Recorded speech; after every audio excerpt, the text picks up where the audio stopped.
तो प्रश्न संख्या एक आपके सामने है। प्रश्न संख्या एक है, यदि त्रिभुज एबीसी के अंत्यवृत्त का केंद्र O हो और कोण BOC बराबर 110 डिग्री हो तो कोण BAC का मान होगा। अब प्रश्न में दी गई जानकारी के आधार पर हम एक त्रिभुज बना लेते हैं। त्रिभुज है ABC, तो एक त्रिभुज बना लेते हैं ABC, त्रिभुज ABC। और इस त्रिभुज ABC के अंत्यवृत्त का केंद्र O जो है, अंत्यवृत्त का केंद्र क्या होता है? अगर त्रिभुज के तीनों वाली रेखा खींचे, उनको उन कोणों को दो बराबर भागों में बांटने वाली रेखा अगर हम खींचे प्रत्येक कोण की, तो वे रेखाएं जिस बिंदु पर एक दूसरे को प्रतिच्छेद करती हैं, इन तीनों कोणों का जो समद्विभाजक वाली रेखा रहती है, वे जिस बिंदु पर प्रतिच्छेद करती है वही बिंदु इस त्रिभुज के अंत्यवृत्त का केंद्र कहलाएगा। तो ये केंद्र हो जाएगा O, अंत्यवृत्त का केंद्र है O। अब सवाल में आगे कहा गया है BOC जो कोण है, BOC ये जो कोण है, जो भुजा BO और CO के बीच में बना कोण है, इसकी माप है 110 डिग्री। और कोण BAC की माप हमको बतानी है, जो शीर्ष A पर कोण बनेगा इसकी माप हमको ये बतानी है। बड़े वाले त्रिभुज ABC में जो शीर्ष A पर जो कोण बना है इसकी माप हमको बतानी है। अब देखिए यहां पर ये जो कोण है, ये जो त्रिभुज है OBC जो त्रिभुज है, ये छोटा वाला जो त्रिभुज है, इस त्रिभुज के तीनों कोणों का योगफल 180 डिग्री रहेगा। तो हम यहां लिख सकते हैं कोण त्रिभुज OBC में, OBC में, इस त्रिभुज OBC में तीनों कोणों का योगफल 180 डिग्री रहेगा। तो इस त्रिभुज के तीनों कोण देख लेते हैं, अंतः तीनों कोण कौन कौन से हैं। एक कोण तो है कोण BOC, BOC एक कोण हो गया। दूसरा कोण है यहां पर OBC, ये वाला कोण, कोण OBC। और तीसरा कोण हो जाएगा OCB, ये वाला कोण, कोण OCB। इन तीनों कोणों का योगफल है 180 डिग्री रहेगा। कोण BOC की माप तो पहले से ही सवाल में दी गई है 110 डिग्री, ये हमने लिखा। अब जो कोण OBC जो है, ये वाला जो कोण है OBC जो कोण है, ये जो कोण है, देखिए ये त्रिभुज था ABC और इस त्रिभुज के शीर्ष B पर जो कोण बना था B, उसको दो बराबर भागों में बांटने वाली ये रेखा थी OB। तो ये कोण B पर जो शीर्ष B पर जो कोण बना था ये B पर, इसको दो बराबर भागों में बांटने वाली रेखा ये BO है।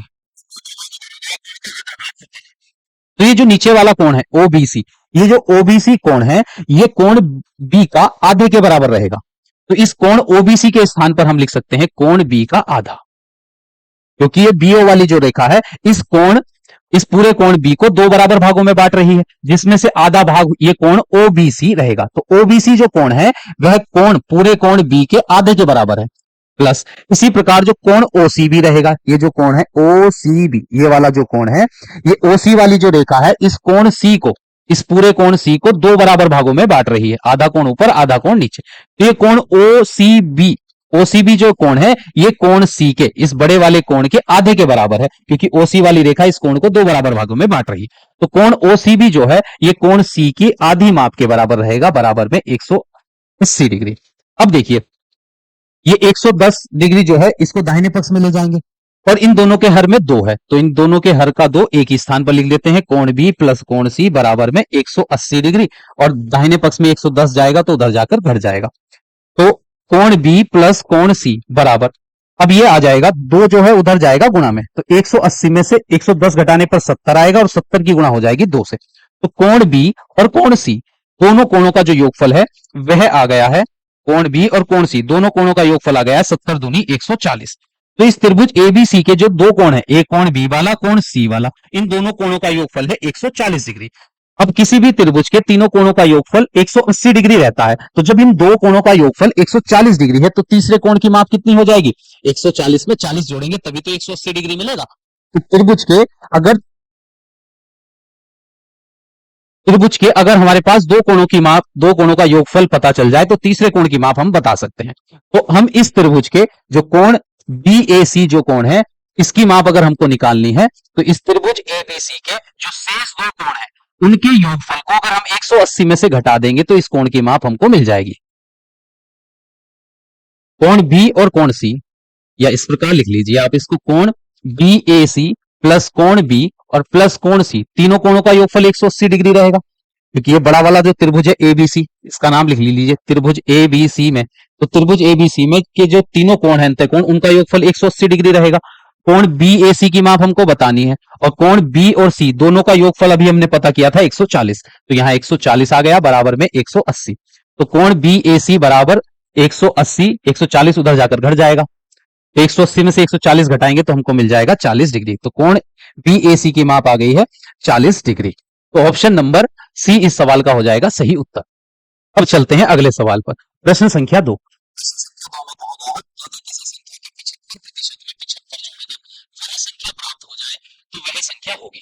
सवाल में बोला गया है कोई संख्या है, तो वह संख्या हम मान लेते हैं। अगर इस संख्या के 75% में 75 जोड़ा जाता है, इस संख्या n का जो 75% होगा उसमें अगर हम 75 को जोड़ दें तो यह संख्या n खुद मिल जाती है, ऐसा सवाल में कहा गया है। अब देखिए कोई भी संख्या खुद में 100% रहती है, तो यह संख्या n जो होगी यह खुद में 100% होगी। तो सवाल में बोला है संख्या के 75% में 75 जोड़ेंगे तो हमको वह संख्या खुद मिल जाएगी, मतलब यह संख्या हमको 100% मिल जाएगी। अब संख्या के 75% में कितना जोड़े जिससे हमको ये 100% मिल जाए? तो 75% में अगर संख्या का 25% जोड़ेंगे तभी तो वह संख्या 100% हमको मिलेगी। और सवाल में तो 75 जोड़ने के लिए कहा गया है, मतलब 25% जो होगा संख्या का ये तो 75% है। 75% में जब हम 25% जोड़ेंगे, 75% में 25% जोड़ेंगे तभी तो हमको 100% मिलेगा, वह संख्या 100% हमको मिलेगी। और सवाल में यहां पर 75 जोड़ने के लिए कहा गया है, मतलब जो संख्या का 25% है वह किसके बराबर है? इस 75 के बराबर है। इस संख्या का जो 25% है वह किसके बराबर है? 75 के बराबर है। इस संख्या का जो 25% है वह 75 के बराबर है। तो अब हमको तो वह संख्या बतानी है, वह संख्या कौन सी है? संख्या है 100% और संख्या का 25% 75 के बराबर है। अब इस 25% को 100% में हम कैसे बदल सकते हैं? अगर हम 25% की गुणा 4 से कर दें तो 25 चौका हो जाएंगे 100%। जब बाएं पक्ष में 4 से गुणा की है तो दाहिने पक्ष में भी 4 से गुणा कर देंगे तो 75 चौका हो जाएंगे 300। तो जब 25% 75 के बराबर है तो 100% कितने के बराबर होगा? 300 के बराबर। 100% का मतलब वह संख्या मिल गई है। वह संख्या कितनी थी? 300 थी, तो वह संख्या 300 है। तो विकल्प नंबर बी इस सवाल का सही उत्तर हो जाएगा। जब हम 300 के 75% में 75 को जोड़ेंगे तब जाकर हमको 300 ही मिलेगा। तो आप इस सवाल को समझ गए होंगे कि संख्या के 75% में हमको 75 जोड़ने पर वह संख्या खुद मिल जाती है, ऐसा प्रश्न में कहा है। और कोई भी संख्या 100% होती है, तो ये 100%। अब संख्या के 75% में जब हम 25% जोड़ेंगे तभी तो हमको 100% मिलेगा। और सवाल में इस 25% की जगह दिया गया था 75, तो 25% का जो मान है वह 75 के बराबर है। अब जब संख्या का 25% 75 है तो संख्या तो 100% होगी। इस 25% को 100 में बदलने के लिए हमने 4 से गुणा की तो इस संख्या में भी 4 से गुणा हो जाएगी। तो 100% किसके बराबर आ गया है? 300 के बराबर। और 100% क्या है? वह संख्या खुद है, तो वह संख्या आ गई है 300। विकल्प नंबर बी इस सवाल का सही उत्तर है। अब प्रश्न संख्या 3 देखिए। प्रश्न संख्या 3 में घातांक दिए गए हैं 2 की घात 50, 3 की घात 40, 4 की घात 30, 5 की घात 20 में सबसे बड़ी संख्या हमको बतानी है। तो जब हम घातांकों की तुलना करते हैं तो घातांकों की तुलना करने के लिए उनमें छोटा बड़ा घातांक बताने के लिए या तो उनके आधार एक जैसे होने चाहिए। अगर आधार एक जैसे होते हैं तो जिसकी घात बड़ी होगी वह घातांक बड़ा हो जाता है, या फिर उनकी घातें एक जैसी होनी चाहिए। घातें एक जैसी होने पर जिसका आधार बड़ा होगा वह घातांक बड़ा हो जाएगा। तो यहाँ पर ना तो घातें एक जैसी हैं ना आधार एक जैसे हैं इन घातांक के, तो हम कोई से भी एक को आधार को बराबर बना लेंगे या घात को बराबर बना सकते हैं। तो यहाँ पर घात को बराबर बनाना आसान है। जैसे 2 की घात 50 लिखा है तो 2 की घात 50 को तो हम ऐसे लिख सकते हैं, 50 को हम लिख सकते हैं 5 गुणा 10, 5 गुणा 10। और हम जानते हैं घात से घात की गुणा होती है, तो 2 की घात 5 गुणा 10 को हम ऐसे लिख सकते हैं 2 की घात 5 और उसकी घात 10। क्योंकि हमारे पास एक घातांक का सूत्र है, ए की घात अगर m और उसकी घात फिर n हो, तो घात की अगर घात होती है तो घातों की गुणा हो जाती है। आधार की घात में m गुणा n आ जाएगा। तो अब यहाँ पर m गुणा n लिखा हुआ है, इसको हम इस प्रकार लिख सकते हैं। तो 2 की घात 5 गुणा 10 को हम लिख सकते हैं 2 की घात 5 की घात 10। अब 2 की घात 5 का मतलब होगा 2 की गुणा हमको 2 से 5 बार करनी है,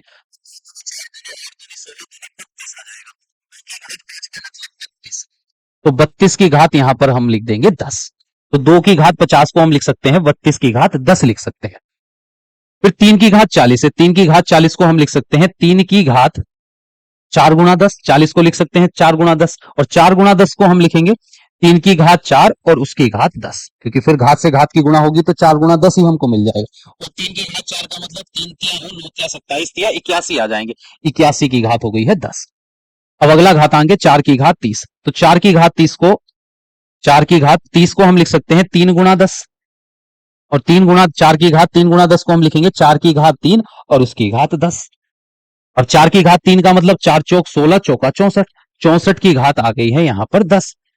फिर अगला घातांक है 5 की घात 20, तो 20 को हम लिख सकते हैं 2 गुणा 10, 2 गुणा 10, 2 की घात 5 गुणा 10 है, तो 5 की घात, देखिए 5 की घात 2 गुणा 10 है, तो 5 की घात 2 और उसकी घात हम 10 लगा देंगे, तो 5 की घात 2 का मतलब 25, 25 की घात आ गई 10।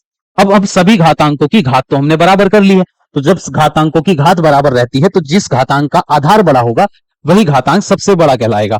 तो यहाँ पर सबके आधार की अगर तुलना करें तो 81 सबसे बड़ा आधार है, घातांकों में आधार में सबसे बड़ा संख्या दी गई है यहाँ पर 81, तो 81 की घात 10 जो है ये वाला घातांक सबसे बड़ा है। तो ये घातांक किसको बता रहा है, 3 की घात 40 को बता रहा है। 3 की घात 40 को ही तो हम लिख सकते हैं 81 की घात 10, तो 3 की घात 40 जो है इन चारों घातांक में सबसे बड़ी संख्या है, तो 3 की घात जो 40 है, विकल्प नंबर सी इस सवाल का सही उत्तर है।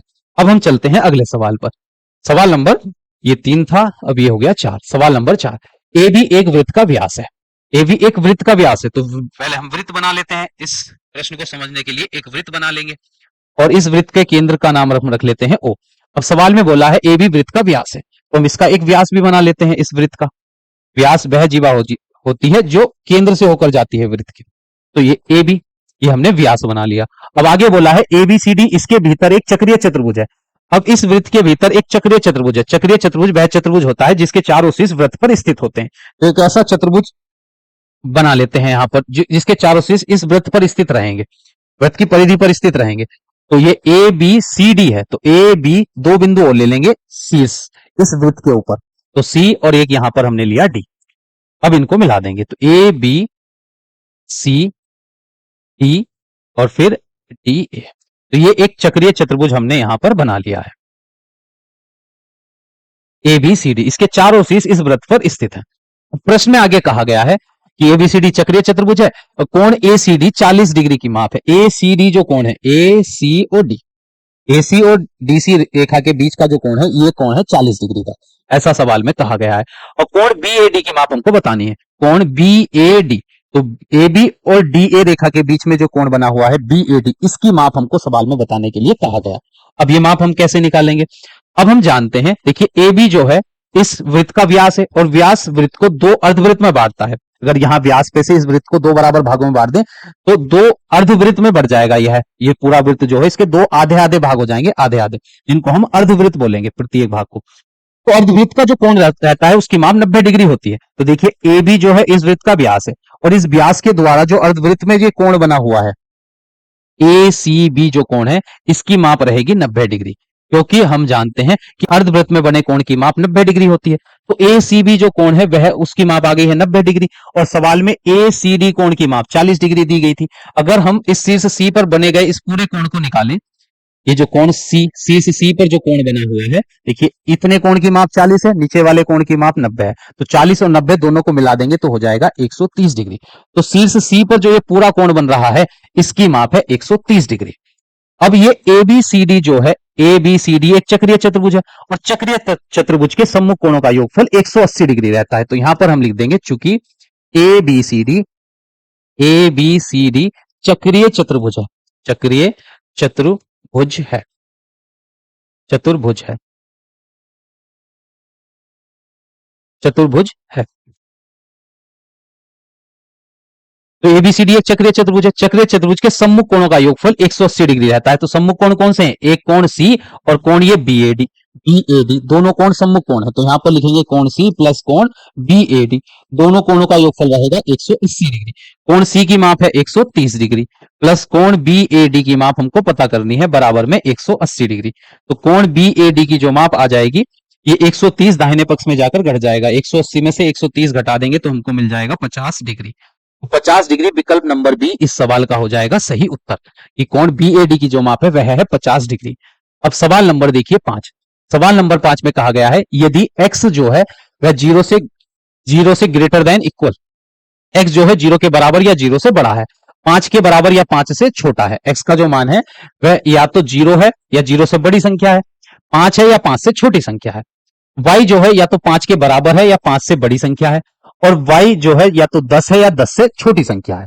अब हमको x बटा y का अधिकतम मान क्या होगा ये प्रश्न में पूछा गया है।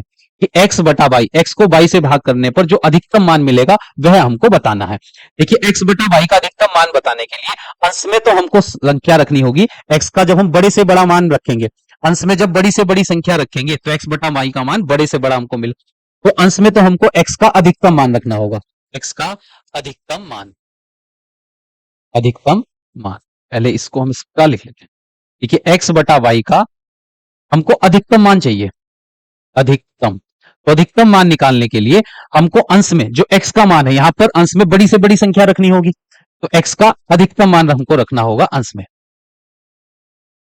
और हर जो y है, देखिए हर में जब हम छोटी से छोटी संख्या रखेंगे, हर में हमको छोटी से छोटी संख्या रखनी होगी, तभी तो हम अंश को भाग कर बड़ी संख्या, तो अंश इस x बटा वाई का अधिकतम मान बताने के लिए अंश में हमको बड़ी से बड़ी संख्या रखनी होगी और हर में हमको छोटी से छोटी संख्या रखनी होगी, तो यहां y का हमको न्यूनतम मान रखना होगा, न्यूनतम मान, न्यूनतम मान।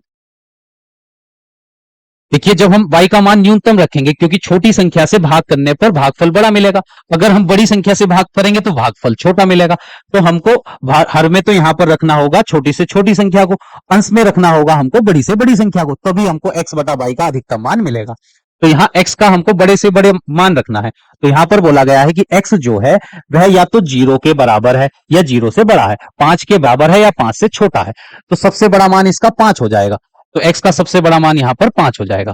और y जो है या तो 5 है या 5 से बड़ी संख्या है, 10 है या 10 से छोटी संख्या है, तो यहां पर y का हमको न्यूनतम मान रखना है, तो y का सबसे छोटा मान यहां पर हो जाएगा 5, या तो 5 है y या 5 से बड़ी संख्या है, तो सबसे छोटा मान यहां पर रहेगा 5, तो 5 से 5 को भाग करने पर आ जाएगा 1, तो x बटा वाई का जो अधिकतम मान होगा वह होगा 1। ऑप्शन नंबर सी इस सवाल का हो जाएगा सही उत्तर। अब देखिए अगला सवाल, प्रश्न संख्या 6। प्रश्न संख्या 6 में बोला गया है समीकरण y बराबर 7x माइनस 2 के निम्नलिखित में से कौन सा कथन सत्य है। एक समीकरण दी गई है, दो चर में यह समीकरण दी गई है y और x में, एक रैखिक समीकरण है, इसके लिए कौन सा कथन सत्य है हमको बताना है। इसके अनंत हल है, इसके अनंत हल है, इसका कोई हल नहीं है, इसका एक अद्वितीय हल है, इसके दो हल है। देखिए ये दो चर में हमको एक रैखिक समीकरण दी गई है y बराबर 7x माइनस 2, तो यहाँ पर जो y का मान है वह x पर निर्भर कर रहा है, तो जैसे जैसे हम x के मान यहाँ पर बदलते जाएंगे, देखिए इसके जब हम हल निकालेंगे, दो चर में एक रैखिक समीकरण के अनंत हल होते हैं, अनंत हल होते हैं कि x और y के यहाँ पर अनंत मान होंगे जो इस समीकरण को परिभाषित करेंगे। तो जैसे जैसे आप x का मान यहाँ पर बदलते जाएंगे, देखिए x का मान अगर आप 0 रखेंगे, 0 रखने पर इस समीकरण में इस स्थान पर 0 रखेंगे तो 0 के गुणा 7 से करने पर 0 माइनस 2, अब 0 में से 2 घटाने पर हमको माइनस 2 मिल गया, तो इस समीकरण का एक हल 0 माइनस 2 आ जाएगा, ये एक हल है। फिर हम x का मान जैसे ही 1 रखेंगे, 1 रखने पर हमको y का और मान मिल जाएगा, तो जैसे 1 रखेंगे 7 एकम 7 माइनस 2, 7 में से 2 घटाने पर 5, तो x बराबर 1 रखने पर y का मान हमको मिल गया 5। तो यहाँ पर y का जो मान है वह x पर निर्भर कर रहा है, हम x के मान यहाँ पर बदलते चले जाएंगे और y के मान हमको मिलते चले जाएंगे, तो यहाँ हम x के लिए हम अनंत संख्या यहाँ पर रख सकते हैं, x के स्थान पर अनंत संख्या कोई सी भी संख्या यहाँ पर रखेंगे, उस x के मान के लिए हमको एक y का मान नया मान मिल जाएगा। तो इस समीकरण के जो होंगे अनंत हल होंगे, कितने हल होंगे, अनंत हल होंगे। दो चर में एक रैखिक समीकरण के, अगर दो चर में कोई हमको रैखिक समीकरण दिया जाता है तो उसके अनंत हल होते हैं, तो यहां पर इसके लिए अनंत हल होंगे। ऑप्शन नंबर ए इस सवाल का हो जाएगा सही उत्तर। ठीक है, कि दो चर में एक रैखिक समीकरण के अनंत हल होते हैं कि उस समीकरण को परिभाषित करने वाले x और y, जैसे ये दो चर में एक रैखिक समीकरण हमको दिया गया है, तो x और y के जो मान होंगे, x और y के मान जो इस समीकरण को परिभाषित करने वाली संख्याएं होंगी वह अनंत संख्याएं होंगी, क्योंकि y का मान x पर निर्भर कर रहा है, तो x के स्थान पर जो भी संख्या रखोगे उसके लिए y के लिए एक संख्या मिल जाएगी आपको। तो इस x के मान यहाँ पर आप रखने कौन कौन सी संख्याएं रख सकते हैं, अनंत संख्याएं रख सकते हैं, तो जब x के लिए अनंत संख्याएं हैं तो y के मान भी अनंत आपको मिलेंगे। तो दो चर में रैखिक समीकरण के अनंत हल होते हैं, तो ऑप्शन नंबर ए इस सवाल का हो जाएगा सही उत्तर। अब प्रश्न संख्या देखिए 7। प्रश्न संख्या 7 में कहा गया है 49 की घात 15 माइनस 1 किस संख्या से पूर्णतः विभाजित है, ये हमको बताना है। 50 से, 48 से, 29 से या 8 से। देखिए 49 की घात 15 माइनस 1 लिखा हुआ है, तो इसको हम इस प्रकार लिख सकते हैं, जैसे 49 की घात 15, 49 की घात 15 और 1 को हम लिख सकते हैं 1 की घात 15। तो आपको ये कॉन्सेप्ट याद रखना है, अगर a की घात n माइनस b की घात n दी जाए, इस रूप में आपको एक व्यंजक दिया जाए, a की घात n माइनस b की घात n, और यहां पर n कैसी संख्या हो, एक सम संख्या हो, एस n कैसी संख्या हो, एक सम संख्या हो। तो सम संख्या होने पर ये वाला जो व्यंजक होता है ये a प्लस बी और a minus B, A plus B, A में बी जोड़ने पर जो संख्या आएगी और ए में से बी घटाने पर जो संख्या आएगी वह दोनों से पूरा पूरा विभाजित होता है यह व्यंजक। अगर n यहां पर विषम संख्या होती है, n यहां पर विषम संख्या होती है, तब ये वाला जो व्यंजक होता है यह ए माइनस बी से पूरा पूरा विभाजित होता है और ए प्लस बी से पूरा पूरा विभाजित नहीं होता है। तो आपको ये कॉन्सेप्ट याद रखना है, अगर ए की घात n माइनस बी की घात n इस प्रकार का व्यंजक आपको दिया गया है तो इसमें a प्लस बी, अगर n जो है इनकी घात जो है वह सम संख्या है तो a और b के योग से जो संख्या बनेगी उससे भी यह व्यंजक पूरा पूरा विभाजित होगा, दोनों के अंतर से जो संख्या बनेगी उससे पूरा पूरा विभाजित होगा। अगर n यहां पर विषम संख्या हुई तो a और b के अंतर से यह व्यंजक पूरा पूरा विभाजित होता है, उनके योग से पूरा पूरा विभाजित नहीं होता। तो यहां पर ये 49 तो हमारा a हो जाएगा और ये 1 हो जाएगा यहां पर b, और 15 जो है वह n है। n बराबर हमको मिला 15 और 15 कैसी संख्या है, एक विषम संख्या है। तो विषम संख्या होने पर ये जो व्यंजक होगा ये a माइनस बी से पूरा पूरा विभाजित होगा। a माइनस बी कितना हो जाएगा, a 49 है, b 1 है, तो 49 में से 1 घटाने पर 48 मिला, तो ये 48 से पूरा पूरा विभाजित रहेगा। और जब कोई संख्या 48 से पूरी पूरी विभाजित है तो 48 के जो सभी अपवर्तक होंगे, 48 को पूरा पूरा विभाजित करने वाली जो संख्याएं होंगी उनसे भी ये व्यंजक पूरा पूरा विभाजित रहेगा।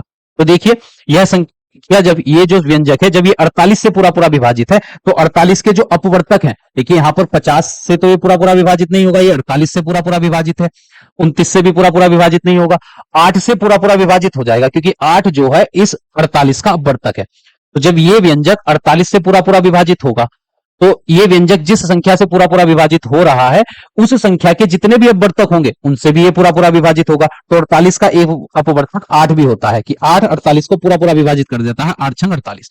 तो जब ये व्यंजक 48 से पूरा पूरा विभाजित हो रहा है तो ये 8 से भी विभाजित होगा पूरा पूरा, क्योंकि 48 का एक अपवर्तक 8 होता है, ये 8 से भी पूरा पूरा विभाजित है। तो ऑप्शन में ऑप्शन नंबर 2 और नंबर 4 पर जो विकल्प है 2 और 4 ऑप्शन नंबर सी में दिए गए हैं, 2 और 4। तो 49 की घात 15 माइनस 1 किस संख्या से पूर्णतः विभाजित है, 48 से भी पूर्णतः विभाजित है और 8 से भी पूरा पूरा विभाजित है। तो यह सवाल हो चुका है। अब देखिए अगला सवाल, सवाल नंबर 8। सवाल नंबर 8 है कोस 135 डिग्री। देखिए कोस 135 डिग्री को आप तोड़कर लिख सकते हैं कोस, इसको हम लिख सकते हैं 90 plus 45 degree, 90 degree plus 45 degree. Sine 210 degree को आप लिख सकते हैं साइन 210 डिग्री को हम लिख सकते हैं 180 में अगर हम 30 डिग्री जोड़ देंगे तो हमको 210 मिल जाएगा। प्लस कोस 150 है, देखिए कोस 150 है, इसको हम लिख सकते हैं 90 प्लस 60, 90 प्लस 60। और हर में देखिए कोस 270 साइन 270 है, तो साइन 270 को हम कैसे लिख सकते हैं, देखिए इसको हम लिख सकते हैं 270, इसको इस प्रकार लिख सकते हैं कि 180 प्लस हमें लिख दें इसको 90 degree, 180 plus 90 degree plus cos 315 को हम कैसे लिख सकते हैं, 315 को हम लिख सकते हैं 270 प्लस 45, 270 प्लस 45 लिख सकते हैं। अब देखिए ये कोस 90 प्लस है, 90 प्लस कौन से चतुर्थांश में आता है, देखिए जैसे ये 4 चतुर्थांश है, ये प्रथम चतुर्थांश, द्वितीय चतुर्थांश, तृतीय चतुर्थांश, ये है चतुर्थ चतुर्थांश। पहले चतुर्थांश में वे सभी कोण आते हैं जो आते हैं 90 डिग्री माइनस थीटा, 90 से छोटे डिग्री, 90 माइनस थीटा प्रकार के जो कोण होंगे, 90 से छोटे छोटे जो कोण होंगे वह पहले चतुर्थांश में। फिर दूसरे स्थान में 180 माइनस थीटा, फिर तीसरे चतुर्थांश में हम लिखते हैं 270 माइनस थीटा और चौथे चतुर्थांश में 360 माइनस थीटा। अब यहां पर प्लस वाले अगर कोण की बात करें तो ये दूसरे चतुर्थांश में 90 प्लस थीटा, तीसरे चतुर्थांश में 180 प्लस थीटा और चौथे चतुर्थांश में आते हैं 270 प्लस थीटा और पहले चतुर्थांश में 360 प्लस थीटा। अब ये जो कोण है 90 प्लस 45, 90 प्लस 45 दूसरे उसमें आएगा, 90 प्लस 45 जो है ये दूसरे चतुर्थांश का कोण है, दूसरे चतुर्थांश का। और दूसरे चतुर्थांश में देखिए, दूसरे चतुर्थांश में साइन और इसका जो व्युत्क्रम रहता है कोसेक, साइन और कोसेक ये दोनों प्लस के होते हैं और शेष जो होते हैं वह माइनस के रहते हैं।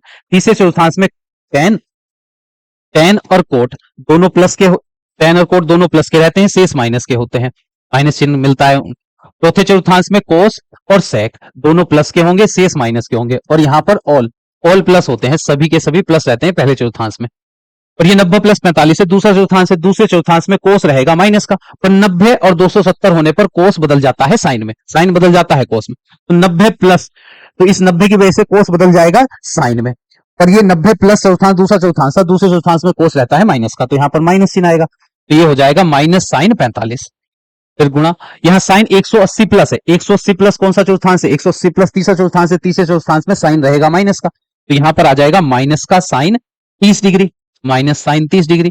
फिर ये है कोस 90 प्लस है, 90 प्लस दूसरा चौथांश, दूसरे चौथांश में कोस रहता है माइनस का, और 90 की वजह से यह साइन में बदल जाता है, तो यहां पर हो जाएगा माइनस साइन 60 डिग्री। अब आ जाओ हर में, साइन 180 प्लस है, 180 प्लस कौन सा चौथांश है, तीसरा चौथांस, तीसरे चौथांश में साइन रहता है माइनस का, तो यहां पर माइनस आ जाएगा और साइन 90 ही रहेगा, क्योंकि एक साइन कोस में और कोस साइन में कब बदलते हैं, जब या तो 90 हो या 270 हो, तो यहां पर तो 180 था, इसलिए ये साइन साइन में ही रहेगा। अब कोस 270 प्लस है, 270 प्लस कौन सा चौथांश है, चौथा चौथांश, चौथे चौथांश में कोस प्लस का रहता है, पर 270 की वजह से कोस साइन में बदल जाएगा, तो यहां पर आ जाएगा साइन 45, पर आएगा प्लस का ही, क्योंकि 270 प्लस चौथा चौथांश है, चौथे चौथांश में कोस रहता है प्लस का। अब ये सभी के मान आपके याद होंगे, ठीक है, क्योंकि 0 डिग्री से 90 डिग्री तक के मान, ये जनरल मान हमारी याद रहते हैं। तो माइनस साइन 45 का मान होता है 1/√2, तो यहां पर हम लिख देते हैं माइनस 1/√2। फिर गुणा, साइन 30 का मान माइनस चिन्ह है, और साइन 30 का मान, साइन 30 का मान 1/2। फिर गुणा, साइन 60 का मान, यहां पर माइनस चिन्ह है, तो यहां माइनस का चिन्ह लगाएंगे, और साइन 60 का मान होता है √3/2, √3/2। अब आ जाइए हर में, तो यहां पर माइनस का चिन्ह है, और साइन 90 का मान होता है 1, साइन 90 का मान 1 रख देंगे। फिर गुणा, फिर साइन 45 का मान 1/√2, तो देखिए माइनस चिन्ह से माइनस चिन्ह काट देंगे, 1/√2 से 1/√2 काट देंगे, और यहां पर माइनस माइनस हो जाएंगे प्लस, हर में तो एक ही है, एक से जब अंश को भाग करेंगे तो अंश वाला ही उत्तर हमको मिल जाएगा, तो √3 की गुणा 1 से करने पर √3, और 2 की गुणा 2 से करने पर हमको मिल जाएगा 4, तो उत्तर आ गया है √3/4। √3/4 विकल्प नंबर डी में दिया गया है, √3/4। अब चलते हैं अगले सवाल पर, क्वेश्चन नंबर ये हो जाएगा आपका 9। क्वेश्चन नंबर 9, कि दो सतत विषम संख्याओं का गुणनफल ये दिया गया है 6723, तो छोटी संख्या का वर्गमूल बताना है हमको, क्या होगा। दो सतत है, सतत का मतलब लगातार, दो लगातार विषम संख्याएं हैं, दो लगातार विषम संख्याएं हैं, जैसे विषम संख्या 1, 3, 5, 7, तो ये लगातार है, 3 के बाद 5 आता है, 3 और 5 के बीच में कोई विषम संख्या तो आती नहीं है, 5, 7, 9, 11, तो ये लगातार क्रमागत चलने वाली विषम संख्याएं हैं। तो सवाल में कहा गया है जो दो सतत विषम संख्याएं हैं जिनका गुणनफल 6723 है, तो उन संख्याओं में जो छोटी वाली है उसका वर्गमूल हमको बताना है। देखिए दोनों का गुणनफल दिया गया है यहाँ पर 6723, अगर इसके अभाज्य गुणनफल हम करें ना, तो ये 3 से विभाजित हो जाएगा, 3 से हो जाएगा, 3 दूनी 6, 3 दूनी 6, 1 बचा 12, 3 चौक 12 और 3 एकम 3, फिर 3 से 3 सत्ते 21, 1 बचा 14 हो गए, 3 चौक 12, फिर 2 बचे, 3 सत्ते 21, फिर ये विभाजित हो जाएगा 3 से ही, 3 दूनी 6, फिर 12 हो गए, 3 चौक 12, ये 14 बन गया था, 3 चौक 12, 2 बचे, 3 दम 27। अब यहां फिर 3 से 3 अट्ठे 24, 3 एकम 3 अट्ठे 24 और 3 तिया 9। तो अब देखिए अगर हम इनकी गुणा कर दें, 3 तिया 9, 9 तिया 27, 27 तिया 81, तो इन तीनों की चारों की गुणा करने पर हमको 81 मिला। और 83 क्या है, ये भी एक विषम संख्या है, तो 81 और 83 की अगर हम दोनों की गुणा करेंगे तो हमको 6723 भी मिलेगा, दोनों की गुणा करने पर हमको मिलेगा 6723। और ये दोनों संख्याएं जो है विषम संख्याएं भी हैं और लगातार भी हैं, 81 और 83 के बीच में कोई विषम संख्या नहीं आती, तो ये सतत दो क्रमागत विषम संख्या है, दोनों का गुणनफल 6723 भी आएगा अगर आप इनकी गुणा करोगे तो, क्योंकि इसके तो अभाज्य गुणनखंड हम कर रहे थे, 3 से इसके भाज्य गुणनखंड किए, यहाँ पर 83 मिल गया, तो यहाँ 83 तो 83 से विभाजित होगा क्योंकि ये भाज्य संख्या है। अब ऊपर वाली संख्याओं की अगर हमने गुणा कर ली तो हमको मिला 81, 81 की गुणा 83 से करने पर 6723 आएगा, और ये दोनों संख्या क्रमागत विषम संख्याएं भी हैं। तो सवाल में बोला गया था कि दो सतत विषम संख्याओं का गुणनफल अगर 6723 है तो छोटी वाली संख्या का वर्गमूल बताओ, तो छोटी वाली संख्या यहाँ पर कौन सी हो जाएगी, 81, और 81 का जब हम वर्गमूल बताएंगे तो 81 का वर्गमूल होता है 9, तो 81 का वर्गमूल 9, ऑप्शन नंबर बी इस सवाल का हो जाएगा सही उत्तर। अब अगले सवाल पर चलते हैं, प्रश्न संख्या 10। देखिए प्रश्न संख्या 10, प्रश्न संख्या 10 में कहा गया है यदि x square plus P x minus Q एक द्विघात बहुपद दिया गया है तथा 5x की घात 2 minus 3 P x minus 15q का महत्तम समावर्तक x माइनस 3 है, इन दोनों बहुपदों का महत्तम समावर्तक जो है में से जो है वह x माइनस 3 है, कि अगर x माइनस 3 से इन दोनों बहुपदों को हम भाग देंगे तो शेषफल हमको 0 मिलेगा। क्योंकि महत्तम समावर्तक इन दोनों बहुपदों को पूरा पूरा विभाजित कर देगा। और P और Q के मान हमको बताने के लिए प्रश्न में कहा गया है। जब x माइनस 3 इन दोनों बहुपदों का महत्तम समावर्तक है, मतलब इनका में से है, तो में से तो बड़ी से बड़ी संख्या होती है, जो जिन संख्याओं का में से रहती है वह उन संख्याओं को पूरा पूरा विभाजित कर देती है। तो जब इन दोनों बहुपदों का में से x माइनस 3 है, तो x माइनस 3 इनको पूरा पूरा विभाजित कर देगा। मतलब जब x माइनस 3 से इन दोनों को भाग करेंगे तो शेषफल हमको 0 मिलेगा। तो अगर हम शेषफल फॉर्मूले का प्रयोग करें यहाँ पर, तो x माइनस 3 के बराबर में 0 रखने पर हम यहां से हमको x का मान 3 मिल जाएगा। तो जब हम इन बहुपदों में x के स्थान पर 3 रखेंगे तो इनका शेषफल हमको 0 ही मिलेगा, क्योंकि x माइनस 3 इसका इन दोनों का महत्तम समावर्तक था, इनको पूरा पूरा विभाजित कर देगा ये x माइनस 3। तो x माइनस 3 के बराबर में 0 रखकर x का मान हमको मिल गया 3। तो जब इन बहुपद में हम x के स्थान पर 3 रखेंगे तो हमको शेषफल 0 मिलेगा, क्योंकि ये इन दोनों का महत्तम समावर्तक है। तो जब पहले वाले बहुपद में x के स्थान पर 3 रखेंगे तो ये 3 का वर्ग प्लस p x के स्थान पर 3 माइनस q, और बराबर में हमको शेषफल 0 ही मिलेगा, क्योंकि x माइनस 3 इसका महत्तम समावर्तक, x माइनस 3 इसको पूरा पूरा विभाजित कर देगा। तो ये 3 का वर्ग 9, 3 की गुणा p से करने पर 3p माइनस q बराबर में 0। तो यहाँ 3p माइनस q बराबर में प्लस का 9 दाहिने पक्ष में ले जाइए, माइनस का 9, ये समीकरण 1 डाल देते हैं इसको। अब x माइनस 3 इस दूसरे वाले बहुपद का भी महत्तम समावर्तक है, तो ये x माइनस 3 इसको भी पूरा पूरा विभाजित करेगा। मतलब जब हम x के स्थान पर 3 रखेंगे इस बहुपद में तो शेषफल 0 मिलेगा। तो 5, यहां पर भी x के स्थान पर 3 रखेंगे, 3 का वर्ग माइनस 3p x के स्थान पर 3, फिर माइनस 15q, और बराबर में हमको मिलेगा 0। 3 का वर्ग 9, 9 पंजे 45 आ गया, 3 तिया 9p और माइनस 15q बराबर में 0। प्लस का 45 दाहिने पक्ष में जाकर घट जाएगा, तो यहां पर minus 9p minus 15p minus 15q बराबर में माइनस का 45। अब देखिए ये जो पूरी समीकरण है इसको हम 3 से भाग कर सकते हैं। माइनस 3 से अगर इसको भाग दें, माइनस 3 से भाग करने पर इसको सरलतम रूप में लिख लेंगे, तो ये माइनस माइनस प्लस 3 तिया 9 3p हो गया, माइनस माइनस प्लस 5 3 पंजे 15, तो ये प्लस का 5q हो गया, और ये प्लस का 3 से जब इसको भाग देंगे तो 3 3 3 पंजे 15, तो ये बन गई हमारी दूसरी समीकरण। अब इनको दोनों को सरल करेंगे, p और q का मान हम यहां पर निकाल लेंगे। अब देखिए यहां पर 3p समीकरण 1 और समीकरण 2 में यहां पर भी 3p है और यहां पर भी 3p है। अगर दोनों समीकरण को घटा देंगे तो ये प्लस के 3p से माइनस, जब घटाएंगे तो दूसरी समीकरण में ये 3p वाला जो पूर्णांक होगा ये ऋणात्मक हो जाएगा, तो ये दोनों घट जाएंगे। तो हम समीकरण 1 में से समीकरण 2 को यहां पर देते हैं घटा, घटाने पर देखिए 3p माइनस q बराबर माइनस 9। दूसरी समीकरण है 3p प्लस 5q बराबर में 15। तो जब घटाते हैं दूसरी समीकरण के चिन्ह बदल जाते हैं, तृतीय पद के ये माइनस, ये भी माइनस और ये भी माइनस, ये तो कट गए दोनों। माइनस के 9 और माइनस के 15, माइनस माइनस होते हैं प्लस, तो ये अंक तो जुड़ जाएंगे, चिन्ह आएगा माइनस का। तो 15 का 9 जोड़ने पर हमको मिल जाएगा 24। अब ये माइनस से माइनस कटेगा, 6 जाएगा भाग में, तो यहां से q का जो मान मिलेगा 24 के बटे में आ जाएगा 6, 6 चौक 24। तो यहां से q का मान हमको मिल गया है 4। तो q तो आ गया है 4। अब p का जब हम मान निकालेंगे तो p का मान कोई से भी एक समीकरण में रख देते हैं, यहाँ पर कोई से भी एक समीकरण में रख देते हैं। तो पहले समीकरण में इस q के स्थान पर 4 रख देते हैं, तो ये 3p माइनस 4 बराबर में माइनस का 9, माइनस का 4 उधर जाकर प्लस का 4 हो जाएगा, तो 3p बराबर माइनस 9 प्लस का 4। अब यहां पर ये 3p बराबर माइनस 9 और प्लस के 4, ये माइनस के 5 हो जाएंगे, प्लस माइनस माइनस होते हैं, 9 में से 4 घटाएंगे 5 मिलेगा, और बड़े अंक का चिन्ह आ जाएगा, 3 गुणा में उधर जाएगा भाग में, तो यहां से p का जो मान हमको मिल जाएगा वह मिलेगा माइनस 5/3, माइनस 5/3।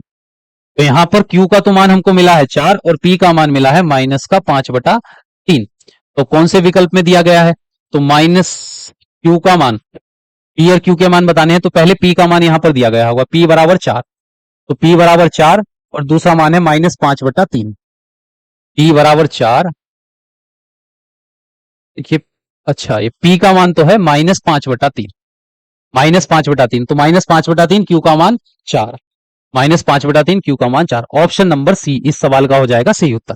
देखिए p का मान है माइनस 5/3 और q का मान है 4, तो ऑप्शन सी इस सवाल का सही उत्तर है। अगला सवाल देखिए, प्रश्न संख्या 11। एक बेलन, अर्धगोला तथा शंकु जिसके आधार और ऊंचाई एक समान है, तो उनके वक्र पृष्ठ क्षेत्रफलों में अनुपात हमको बताना है। तो यहाँ पर 3 आकृति है, एक बेलन है, एक बेलन है, फिर है एक अर्धगोला, ये अर्धगोला बना लेते हैं जैसे ये अर्धगोला, फिर है शंकु, उसके बाद है शंकु। कि आधार और ऊंचाई एक समान है, तो आधार की त्रिज्या रहती है, यहाँ पर त्रिज्या जो है उसकी ऊंचाई के समान है, ऐसा प्रश्न में कहा गया है। और इनके वक्रपृष्ठों का अनुपात हमको बताना है, तो बेलन का वक्रपृष्ठ, शंकु का वक्रपृष्ठ और अर्धगोले का वक्रपृष्ठ, तीनों में अनुपात बताना है। तो बेलन का जो वक्रपृष्ठ निकालने का सूत्र होता है वह रहता है 2 पाई आर एच। अर्धगोले का वक्रपृष्ठ निकालने का सूत्र होता है 2 पाई आर स्क्वायर। और तीसरा जो है शंकु, शंकु का वक्रपृष्ठ निकालने का सूत्र होता है पाई आर एल। और जो ये यहाँ पर एल होता है, एल का जो मान रहता है, एल शंकु की त्रिज्यक ऊंचाई रहती है, त्रिज्यक ऊंचाई, आर इसकी त्रिज्या होती है और एच रहती है ऊंचाई। इन तीनों में एक संबंध रहता है कि एल का जो वर्ग होगा वह आर के वर्ग प्लस एच के वर्ग के बराबर रहेगा। तो यहां से जब एल का मान निकालेंगे तो वर्ग दाहिने पक्ष में जाकर वर्गमूल में बदल जाएगा, तो ये आ जाएगा कि एल बराबर जो है वर्गमूल में आर का वर्ग प्लस एच का वर्ग है वर्गमूल के अंदर। तो यहाँ पर आर जो है एच के बराबर है, सवाल में बताया गया कि आधार की जो त्रिज्या है वह ऊंचाई के बराबर है, तो आर के स्थान पर हम यहाँ पर एच लिख सकते हैं, एच के स्थान पर आर लिख सकते हैं। तो यहाँ पर तीनों ही पदों में देखिए एच के स्थान, एच को हम आर में बदल देंगे क्योंकि एच का मान जो है आर के बराबर है, तो यहाँ पर लिखते हैं 2 पाई आर, और एच के स्थान पर आर रखेंगे तो ये आर का स्क्वायर हो जाएगा। फिर यहाँ तो आर ही है, 2 पाई आर स्क्वायर अनुपात यहाँ पर पाई आर, और जब एल का मान यहां से अगर हम निकालें, देखिए आर का स्क्वायर और इस एच के स्क्वायर, एच की जगह हम रख सकते हैं आर, तो यहां पर भी आर का वर्ग आ गया, आर स्क्वायर में आर स्क्वायर जोड़ेंगे तो 2 आर स्क्वायर, तो वर्ग आर के वर्ग से वर्गमूल का चिन्ह तो कैंसिल हो जाएगा, पर 2 के ऊपर वर्गमूल का चिन्ह जैसा था वैसे ही रहेगा।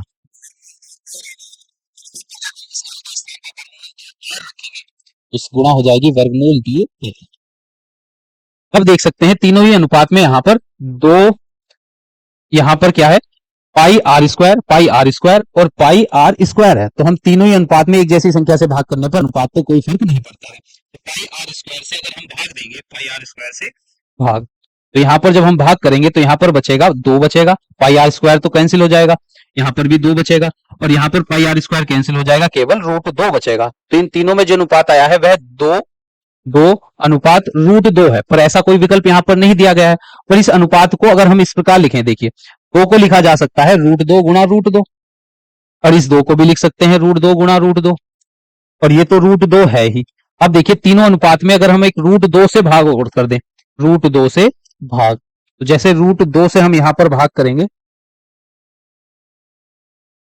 √2 से भाग, √2 से भाग करने पर देखिए एक √2 कट जाएगा तो यहाँ √2 बचेगा, फिर अनुपात एक √2 बचेगा, और तीसरे वाले में √2 से √2 को भाग करेंगे तो 1 आ जाएगा।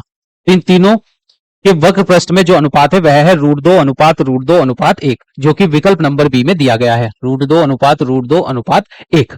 अब चलते हैं अगले सवाल पर, सवाल नंबर 12। यहां पर कहा गया है यदि 15% लाभ और 15% हानि का अंतर 450 रुपए हो तो क्रय मूल्य क्या होगा।